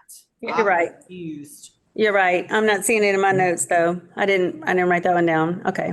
And she's copied it from 3, so let's depend on that rather than what I said. What about an interpreting national certifying body, something that has the word interpreter, interpreting in it, in case. How does 3 read? 3 currently reads maintain a valid certification from the national body. Certifying I see. and pass the EIPA written test. Right. It doesn't say anything about an interpreter. Yeah. So because going back to Denise's point, a body, what kind of body are we talking about? Well, right. National certifying body could be nurses or doctors or, so could you maybe say the national certifying body of interpreters, you're just not naming RID as its proper name. Y'all good with that? The national, say it again. Certifying body of interpreters. Yeah, that's specific. Yeah. But that's going to leave out BEI and NAD. But I thought the next one is BEI. It has state right after that, though. I can't see them in a row, I'm sorry. Yeah. Yeah, in section 3, number 2 was national certifying body and number 3 is BEI. And we did not consider NAD. Should we? I'm good with it. Y'all want to put in There's- NAD? Yes, There's Leslie. there's some Oh, old Denise. folks left. There's some old folks left that still have that. Leslie being one of them. Denise as well. I guess I was wondering, because it wasn't discussed last time, do we have anyone who has NAD who does not also have RID? We might. This is Leslie, I believe so. Okay. I mean, I could name a few people. I'm just saying, I don't want to do that, but Yeah, no, let's not do that. If we know that we have people who have NAD and who do not have RID, then so we'll back up to section 3. Do you want to include NAD in here? Thumbs? This is Leslie, yes. All right. Denise, yes. So we will have a new number 4 in section 3.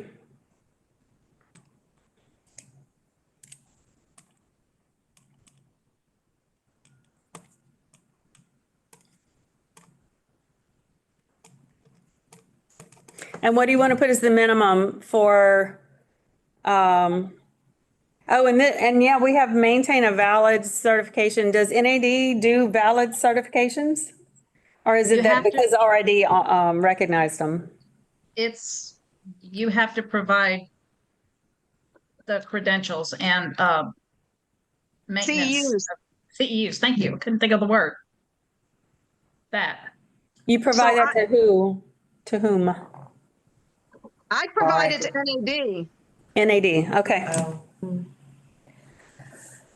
Okay, so maintain a valid National Association of the Deaf, NAD. Certification, Yes. we need to be specific. Which certificates are we going to recognize? I suggest a 4 or above. Yes, a 4 or 5. Oh, this is qualified, right? This is, okay. Correct. Got it.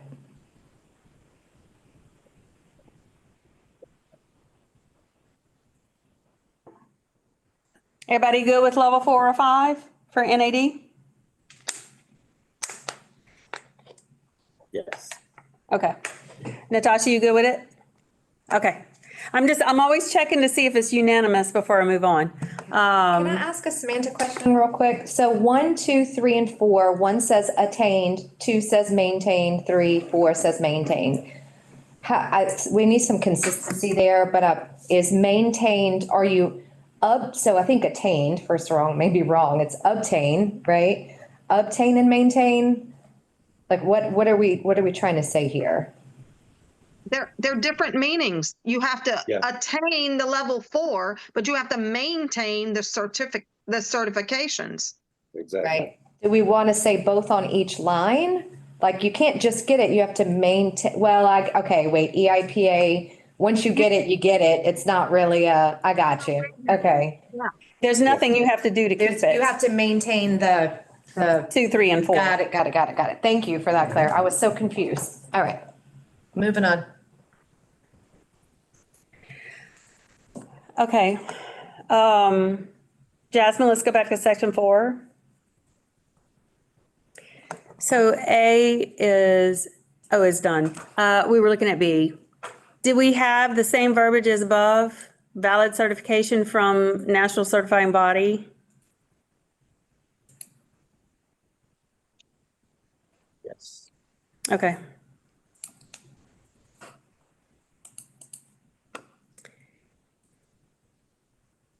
Okay. Section B. Jasmine, you may just maybe copy paste all of those and put them at the bottom so you don't have to keep scrolling back up and down, and then that way you can make some adjustments from there. Because if this is the minimum standard that we're looking for, now we'll come down a little bit, right, for provisional. Yes. But you want it to still mirror each other. It's just Right. going to be, yeah, maybe just scroll it down a little. I mean, anyway, just that way you can see it easier.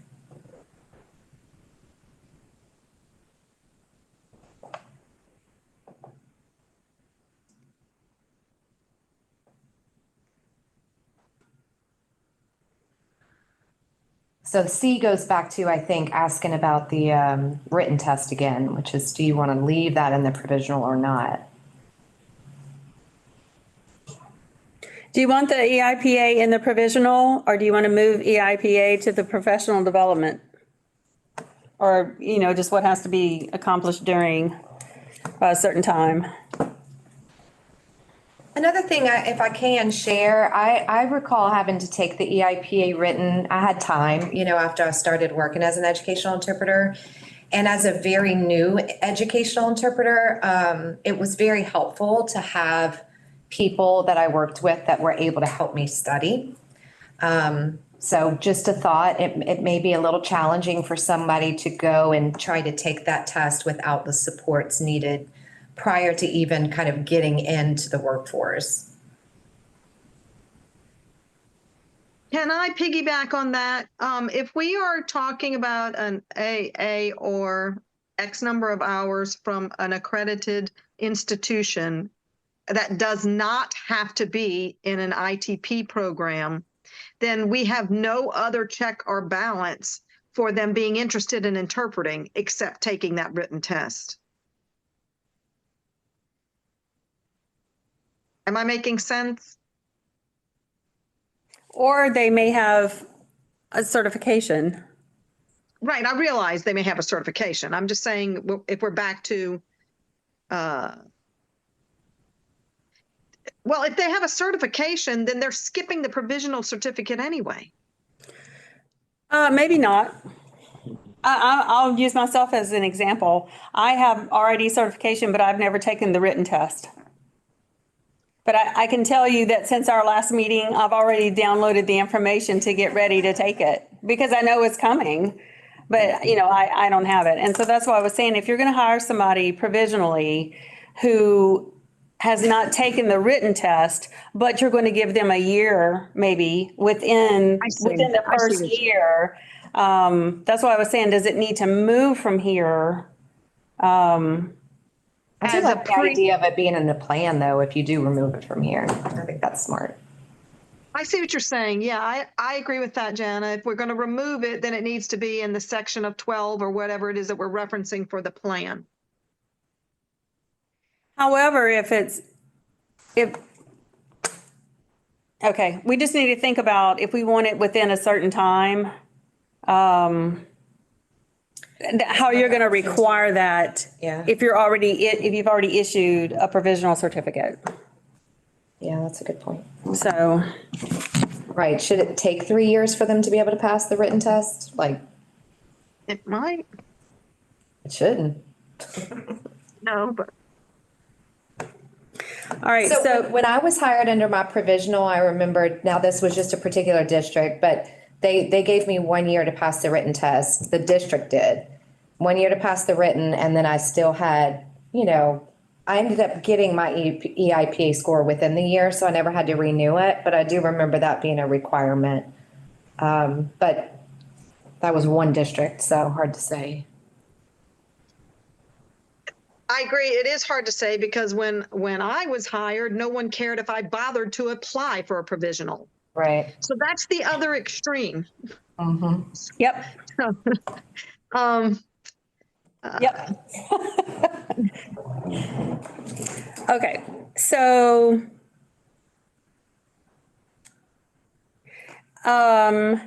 Jasmine, just highlight past the EIPA right there and then do a comment out to the side.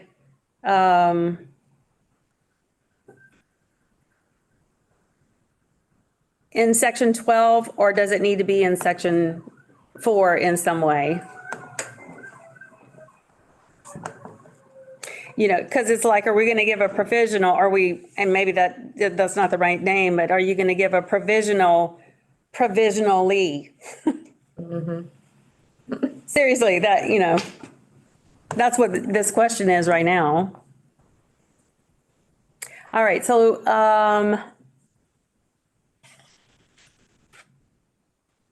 So if I can, I guess when I think of it holistically, you have to have completed an IEP program specifically for interpreters. or you have to have an RID, right, certification, or you have to have BEI, which we have to talk about the advanced levels because we're just not there yet. Or you have to have a valid NAD certification, or you had to have, achieved advanced level or higher by the SLPI. So those are all interpreter related credentialing to get you a provisional.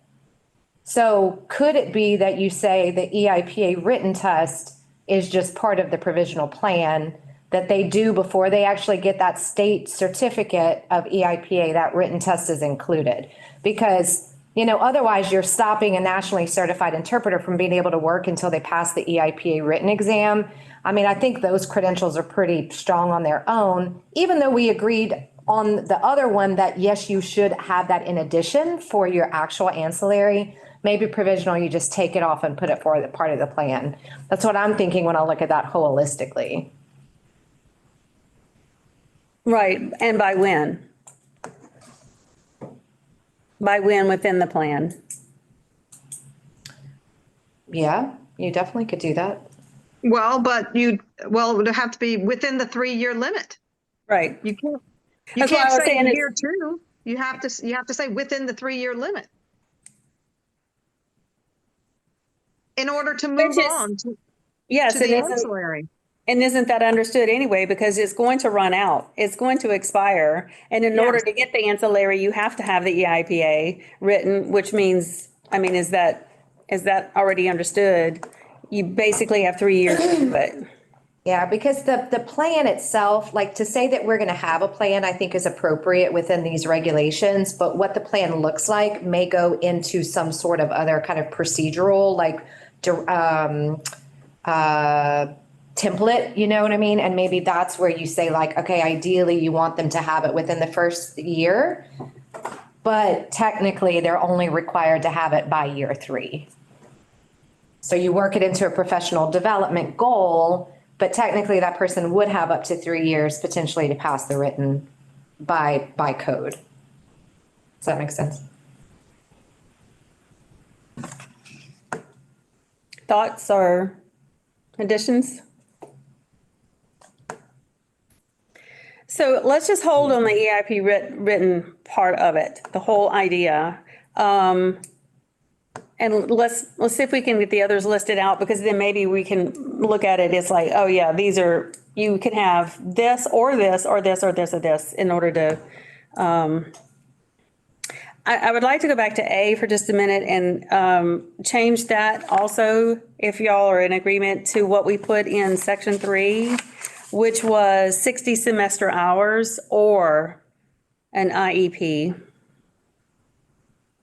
Well, we have associate's degree, but that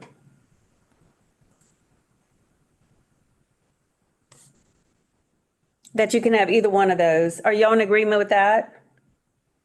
Yes. Okay, you got that, Jasmine? Can you repeat that again? I'm sorry. I was trying to find our captionist and I don't see our captionist. Oh. Do you But want, go ahead on. I'm gonna well, Leslie, aren't you in it? Aren't you in the document, Leslie? Yeah, Can you do that while she's looking for the captionist? okay. So What am I on doing? section 3, where we have 60 semester hours or an associate's degree, can we put that in here too for provisional? If you have 60 or more hours of college credit? Now, are we gonna, and I know, I'm not trying to jump ahead, I just want to make sure. So this is gonna be one of these and the pre-hire? Because you don't want somebody coming in with just 60 hours of art and getting a provisional when they have no indication of their skill, right? So we're gonna add EIPA pre-hire so that that's gonna cover people kind of randomly coming in? Yeah. Does that- Yeah, and Okay, I just wanted to don't make think we'd sure. have 60 hours of art. Generally, if you've got 60 hours, you've got a lot of gen ed. So, Right, but how do we know that person has sign language skill just based on 60 Oh. hours? So Yeah, that the EIPA pre-hire is going to be that buffer to say, yeah. okay. That's why I was asking in the beginning, do we also want this to be education and written and performances? Gotcha. Because performance would be like that pre-hire. Gotcha. So section, Yeah, Great. so it's not, so like A, that's just education right, alone. right. And then, okay. And then we'll do like a B, 1, 2, 3, if we don't do Yeah, we're the gonna, written, that makes more sense. Yeah. yeah. You got that? Excuse me, Les? this is the captionist. I was just letting Miss Jasmine know that I am here. I was having trouble with my internet on my computer, so I switched over to my cell phone. But I am here getting everything down. Thank Thank you you. so much. Thank you. Sorry about that. Thank you. Leslie, I'm back. I have a question. Natasha, So, I mean, I know I see this list here, but at the top, could you put, are you going to put or after each one where they have this or this or this, or at the top you could put the commission shall issue approved provisional registration to the applicant who submits One of the following, yeah. yes, yes, which is the same as section 3. Okay. Maybe we should have just copied all of section 3 and put it in here Edit it, yeah. and then edited it.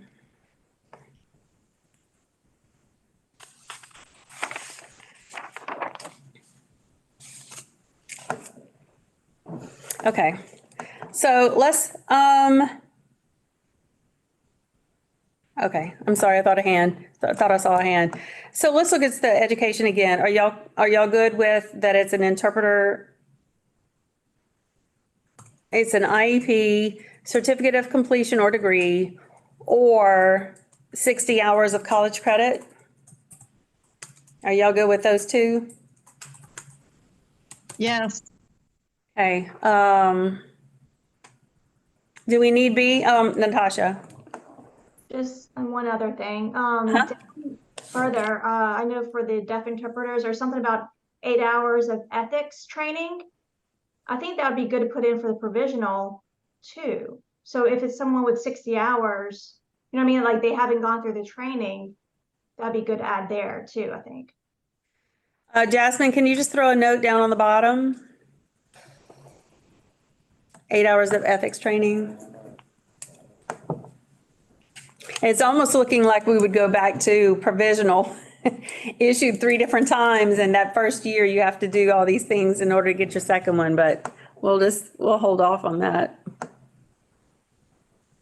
Let's go back to education on the top. Okay, so we agreed to, right there. We agreed to A already.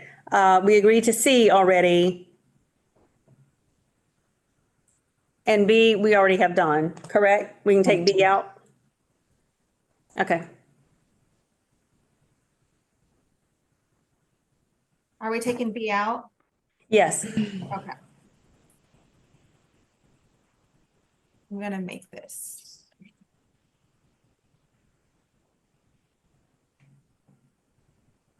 Okay. Okay. And then this section is going to be, what do we call the other one? Although it may be called something else later. Was performance net? No. Performance something. Performance requirements. Performance. Thank you. Okay, so what is now E, we'll just leave them there so we can go ahead and get through. Just the part about maintain a valid certification from a national certifying body. We good with leaving it like it's written? Because that's the way it is in section 3? At least it mirrors that, yes. Okay. Then the next one, which is F, the BEI advanced. Would y'all be good with BEI basic, which is educational interpreting? For provision. I would For say that's provisional, fine. yes. Yes. Okay. Yes. All right. So F is now BEI basic.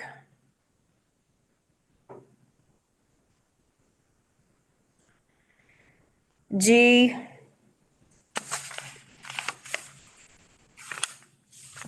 So maybe a holder marker for the written test again on that, just a place marker for to go back and talk about that. Sorry, Lynn, I mean to. Yes. And then G, do you want to allow it NAD 3 or higher, or leave it at 4 or 5? This is for provisional.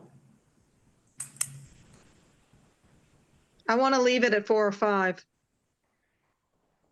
Everybody else good with 4 or 5 for provisional? We got some people thinking. I'll wait.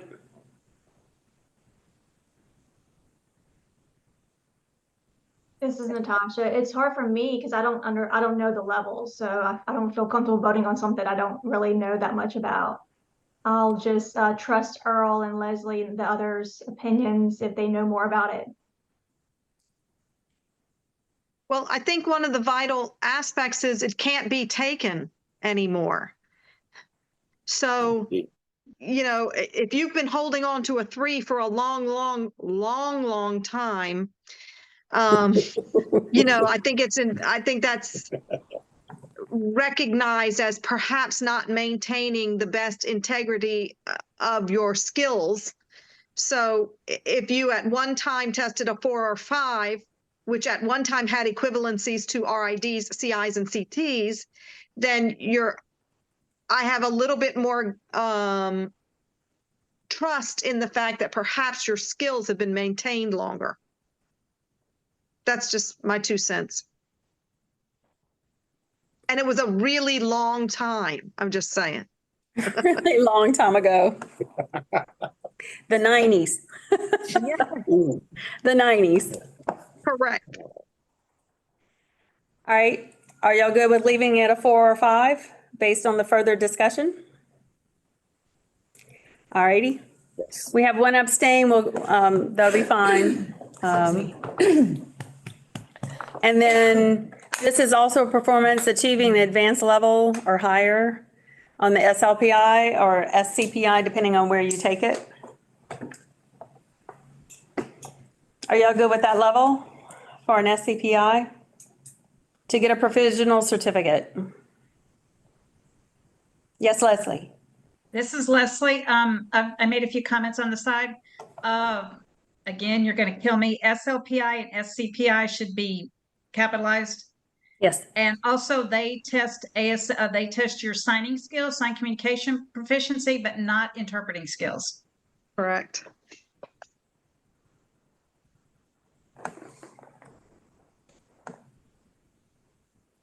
So, yeah, and just to consider, if we are adding that each one of these, they have to have one of these and still go through the pre-hire, that may help. So, you may have somebody who's a teacher, for example, who never really was an interpreter, has some signing skills, but they're still going to have to go through that pre-hire, which is more about interpreting and does have that sign to voice assessment.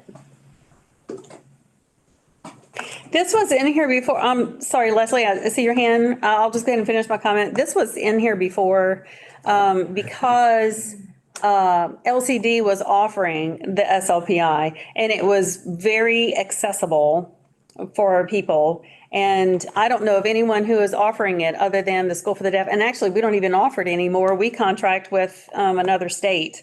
And we're required to do these SLPIs, but we're interviewed by somebody on Zoom. So Is that, and we can discuss this another day for sure, but I'd love to hear your thoughts if we should bring it back, if the commission should.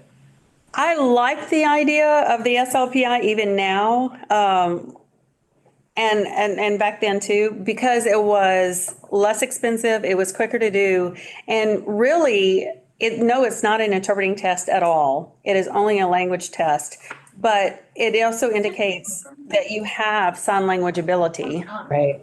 So, yes, Leslie. I totally agree. And, we're of like minds. And Jay was commenting in the chat about what about an assessment? And I think the SCPI, SLPI is definitely the way to go. And I think it should be brought back. Noted.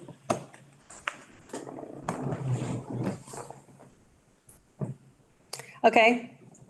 general agreement of having SLPI level and advanced level or higher. That's good.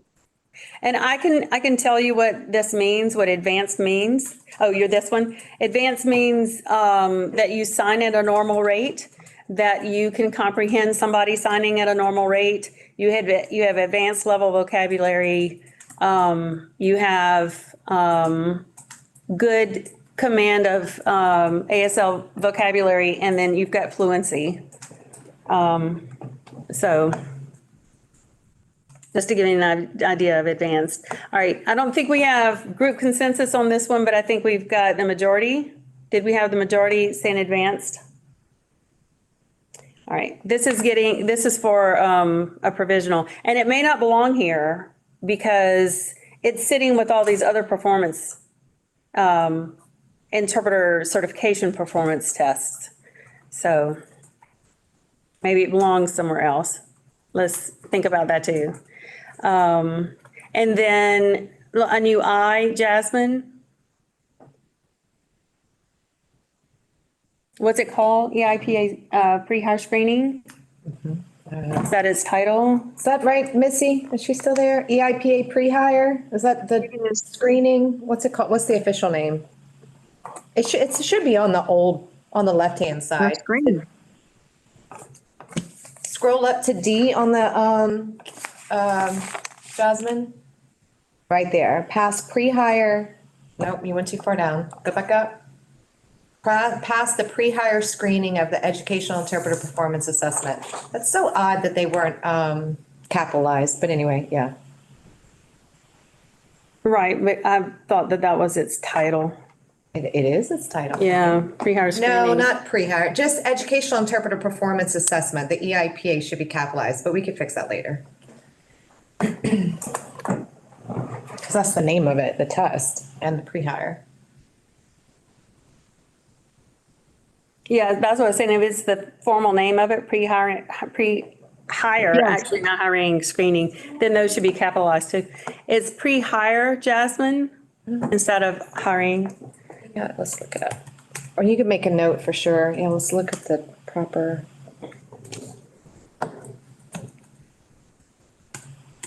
Name for it. All right, any other entries for this section? Denise? Yeah, I'm a little bit confused, and it could be because, I'm only seeing a little bit, but these are the list of the ors, correct? Yeah, one. Okay, so an or cannot be SLPI. It shows nothing of interpreting. No, and that's the point I was making where I think I isn't an or. It's you have one of these and you pass the pre-hire. Yes. Because you're right, it can't be. It can't be only that, if that's an or. So H cannot be an or.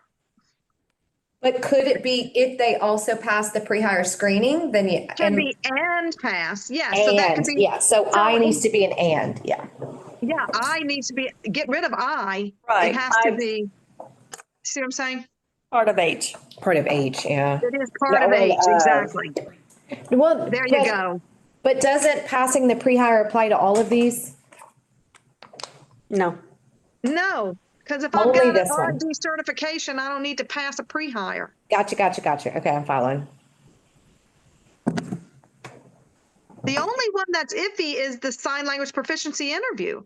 It doesn't really tell us about screening, about interpreting, but the pre-screen will.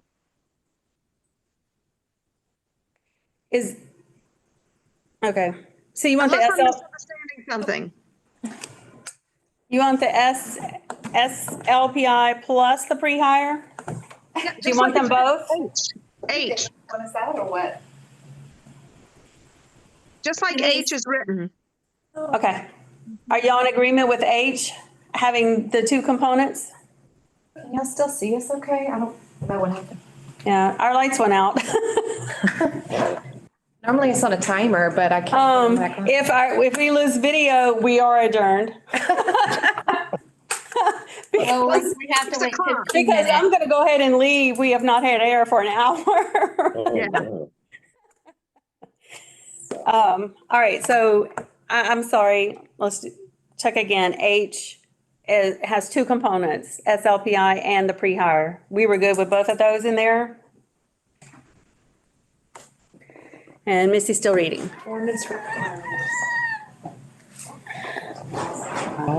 That, or that, or that, or that. Yeah, and Missy, how is it right now? I mean, it's just the pre-hire. Are they requiring everyone to take the pre-hire right now, like regardless of what qualifications you have? Correct. Because So that's right what now- gives them the provisional to work in the classroom. So even if they're already certified, they have to take the pre-hire? Interesting. So we would be changing it to where that's no longer a requirement. The pre-hire would only be using that as a screening tool for somebody who doesn't already hold one of these for the provisional. Is that right? That's what I'm understanding. How do you feel about that?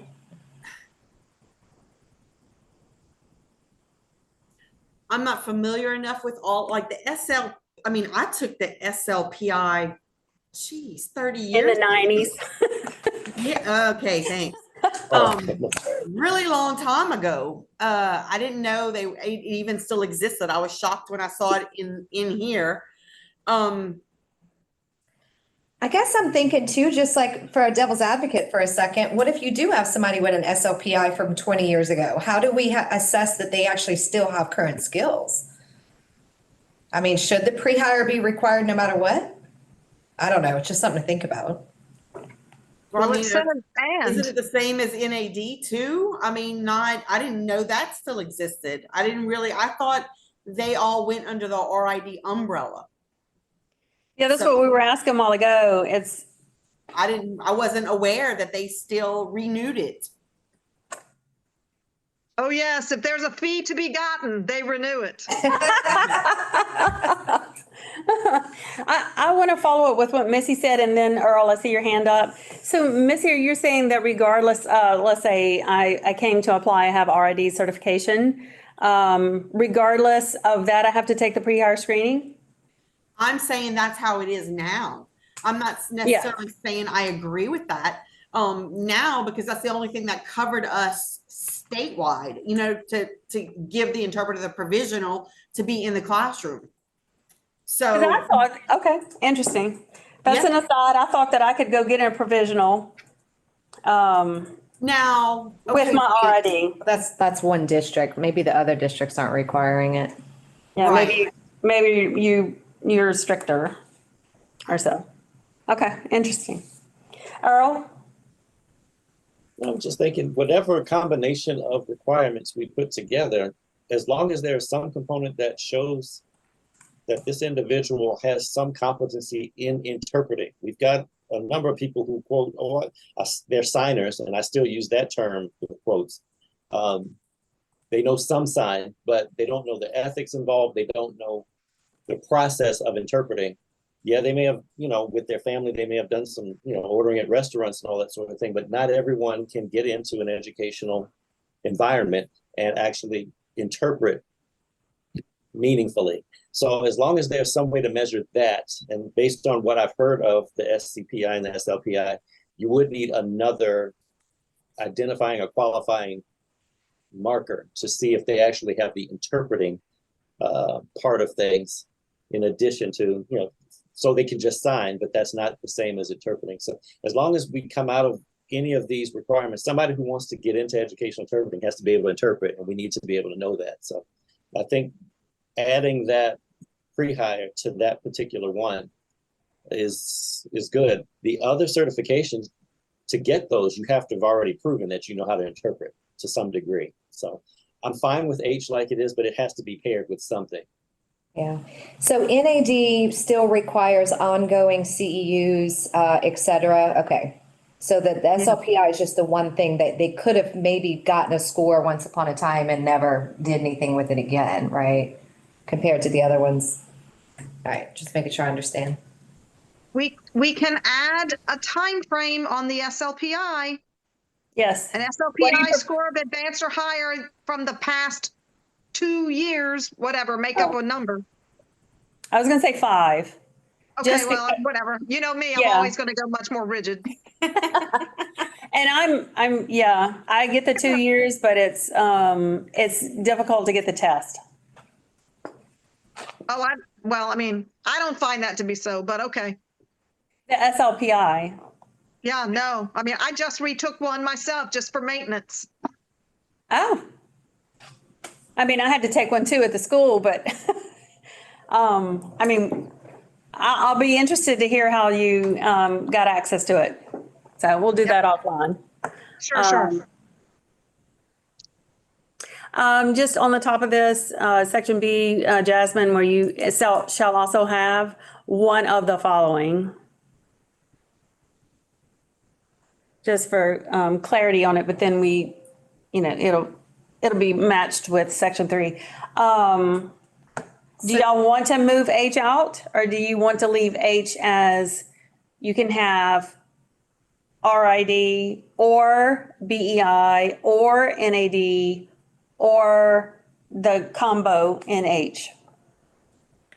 And what about like just passing the pre-hire? I mean, is that an option, like by itself? So like, what comes after H? I. Well, H, there was an I, remember, but they wanted them together. Well, right, I think the pre-hire is connected to the SLPI, but is there a pre-hire opportunity by itself, which is how it is now? So if somebody comes in and says, I would like a job, they have to take the EIPA pre-hire to get a provisional. Are y'all good with the pre-hire being a standalone?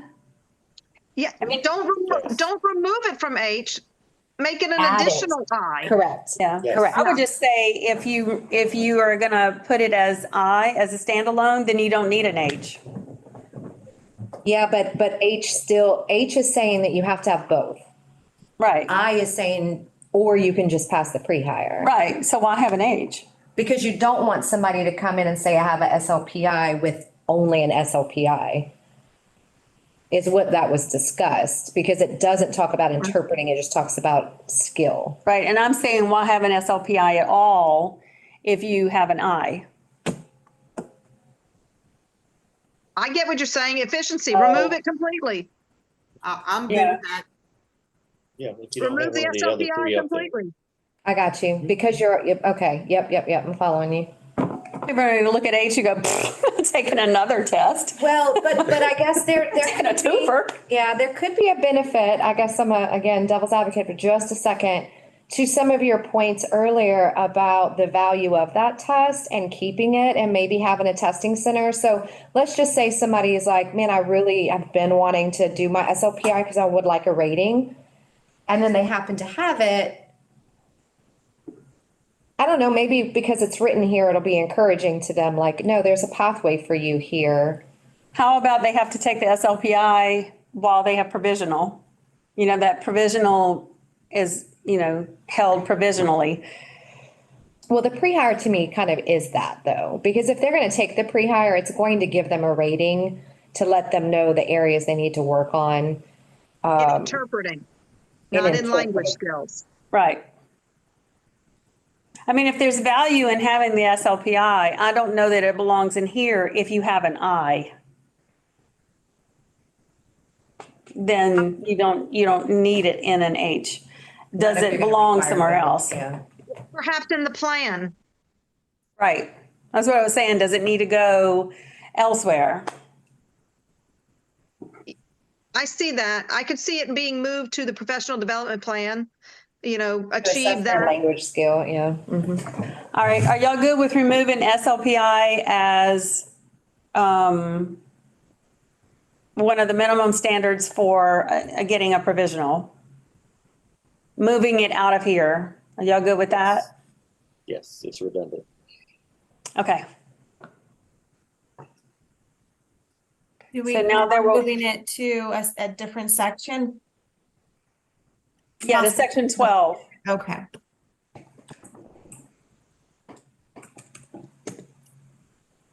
And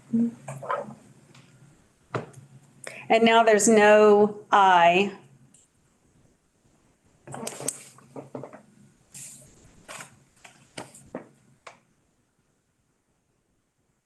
Now there's no I. And it's just past the EIPA pre-hire. Yeah, That's H now. yes. Correct.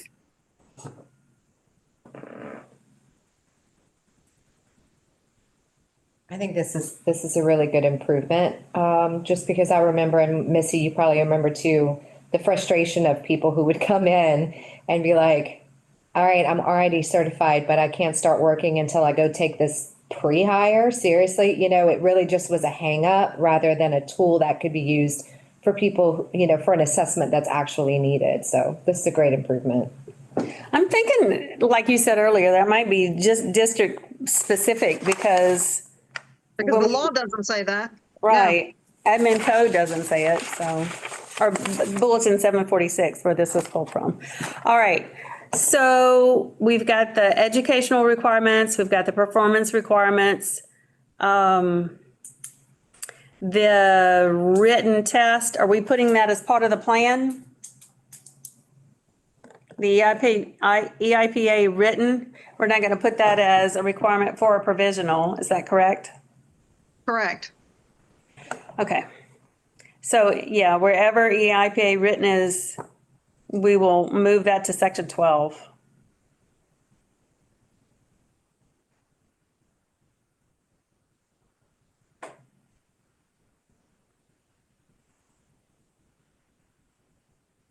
Okay. Okay, you got it? All right.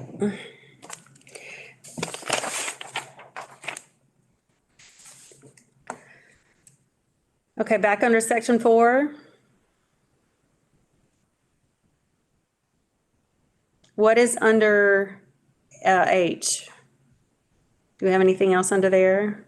We have 8 hours of ethics training, question marks. Do we want to add that to this section or add it to a different section? Okay.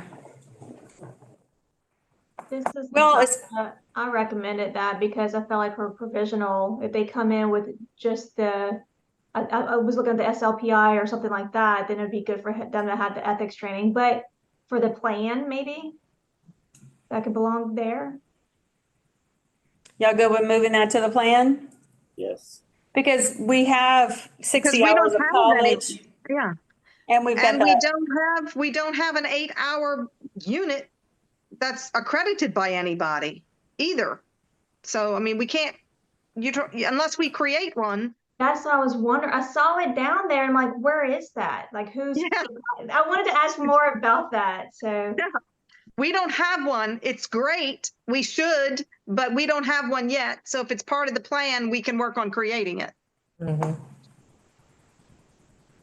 Yep. All righty. So on section 4, the time is 6:14. On section 4, have we included what we want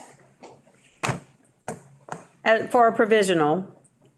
There are the 2 educational requirements and there are not 2, there's 1 out of 2 required. And then scroll down to. And then 1 of 4. Right? And then Well, no. 1 of 1, 1, 2, 2, 3, 4, 5. Sorry. 5. 4. Jasmine, we need to see performance. There we go. Yeah, it's 4. It's 4. Okay, it's 4. Yeah. So 1 of 4 for the performance and 1 of 2. You change those to numbers, it'll be a lot less confusing. Yeah. Okay. Are y'all good with this being what we propose for provisional? Yes. And seeing heads nod. Yes. Okay. Make sure the mic was on. Okay. With the time being 6:15, Lynn, I'm sorry. Can we go back to this this sentence right here? Are we keeping this the one-time provisional certificate 3-year duration in this section? And then I have a note that says must have professional development, possibly move to section 12. yeah, the 3-year duration is that, and it would need to stay, and then professional development plan. Do we want to reference See section 12. Right, see section 12 for professional development plan. Yeah, and maybe when we get to 12, maybe we're gonna be like, nope, this needs to go back to the top, but we can certainly decide when we Right. get there. Maybe combine them or leave them separate. I don't have an opinion on which one needs to happen just yet. And just like the C section 12 professional development, just put that in parentheses so we can see it's just a thought.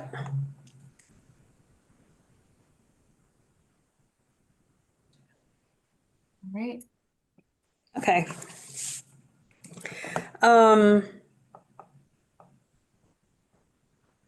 Is there anything else on section 3 or 4? I'm gonna scroll up to 3 really quick so everyone can take a look at it.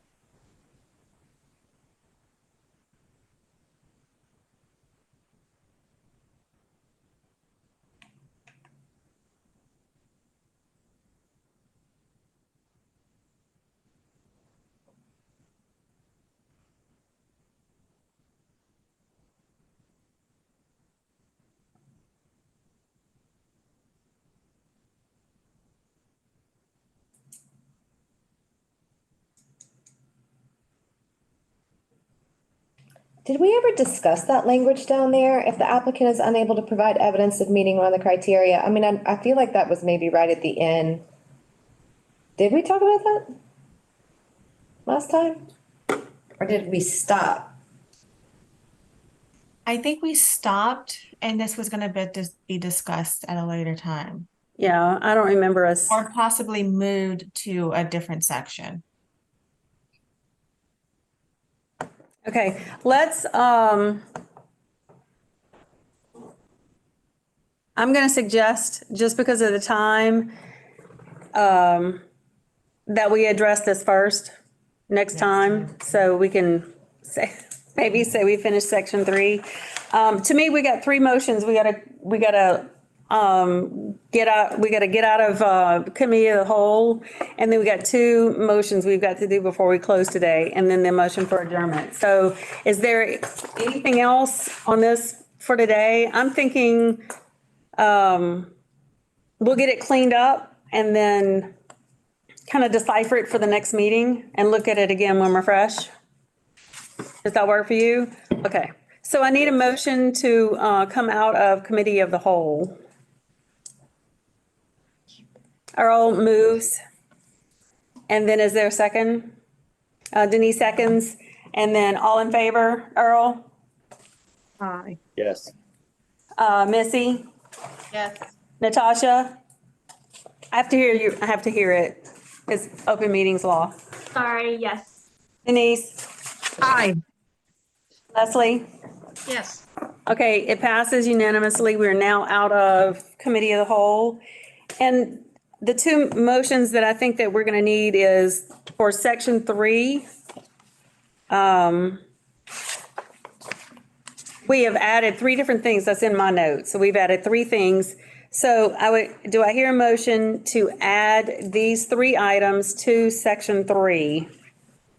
I'd like to make a motion. We add those 3 to section 3. Okay, and that would be splitting it into 3 sections. Editing to say nationally certified body of interpreters.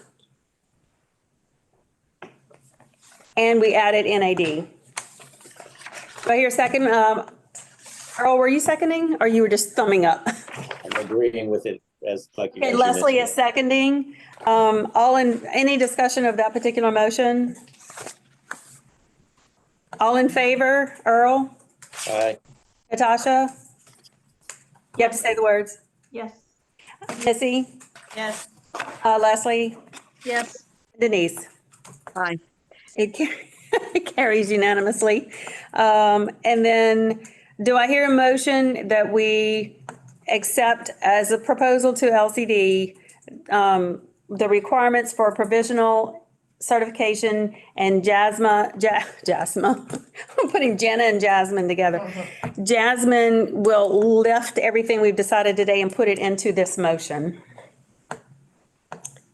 Does someone so move? Leslie moves. Is there a second? Missy seconds. Missy seconds. Any discussion on section 4 or what we did today? We're just making a motion of it, making it formally accepted by the group. Seeing no discussion, we'll go to a vote. All those in favor, Earl, Yes. Natasha, Yes. Missy, Yes. Denise, Yes. and Leslie. Yes. Denise just comes out so much louder than everybody else. So sorry, we just laugh like, yes. A little entertainment for the end of our day. Okay. So our plan for our agenda, if we can put on our agenda for next meeting, Jasmine, we will start off with section 3. That part that's in red. And if you all will read that ahead of time and maybe make some proposed or suggested changes in the margin. You all have access to it, right? You've all been able to get in it? Okay. All right. Yes, ma'am. I just wanted to add real quick, this is Jana, in the comment section, Earl had said that, definitely ethics is a place for consideration for, in a place of weakness, honestly. So I just added that the EIPA written does have an ethics section. So maybe as you're looking at it with fresh eyes, since you said you just started looking into it, Lynn, maybe start considering, like, is it enough? Is that enough? Or should there be an additional piece added? I do recall it's one of the reasons why the EIPA written test was even required and passed, in 2007? But you have a lot of people who are still working that actually never even took it. That didn't learn some of that updated ethics and appropriate, classroom etiquette and roles. So anyway, just take a look at the EIPA written to see if it's sufficient or if there should be an additional part. Not to give you more homework, everyone, but I think that's an area for discussion for next time. And I'll bring I'm sorry, go ahead, Earl. Excuse me. While we were talking about the registry for LCD, I was looking at it during the meeting. I didn't see myself on it. I was wondering, what do I need to do to get on it? I can send you, this is Jasmine, I can send you information on how to get on it. Thank you very much. That's all I And need if to know. anyone is ever interested on this call, I've dropped my email in the chat box, and shoot me an email and I can share more information on how you can join the registry.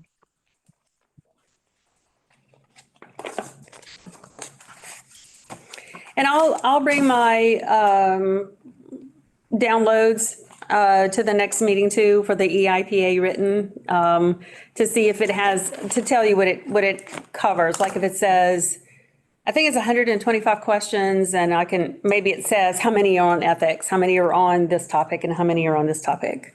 That might be of interest. Or if it's of interest, we will, I can share it with you. So, all right. Any other questions for today or additions? Any additional motions before we get a motion to adjourn? 6 minutes early. Where I can head to a car and a house that's got air conditioning, where we all can. And lights. And lights. No, what happened? We're like the stepchild of the Department of Health. I don't know. I will say, I would think that I saw a couple of comments. I saw Sherry's come across a great job. I don't know what Jay said. I can tell you that I'm appreciative of your commitment and your willingness to serve on this committee. And I know that our deaf community is appreciative of it too.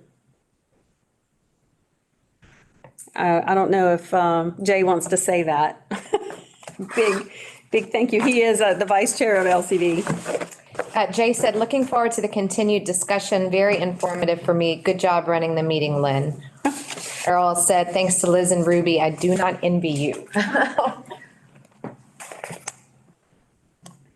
Yes. Our interpreters rock. Yes. We love y'all and we appreciate y'all. Okay, anything else for the good of the order?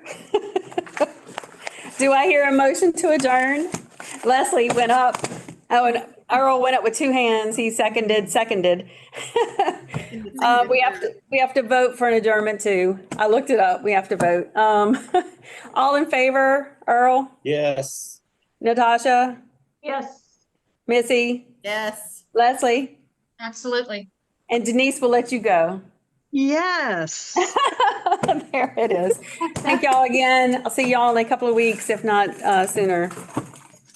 Thanks, everyone. Bye. Be safe. We'll see you later. Thank you.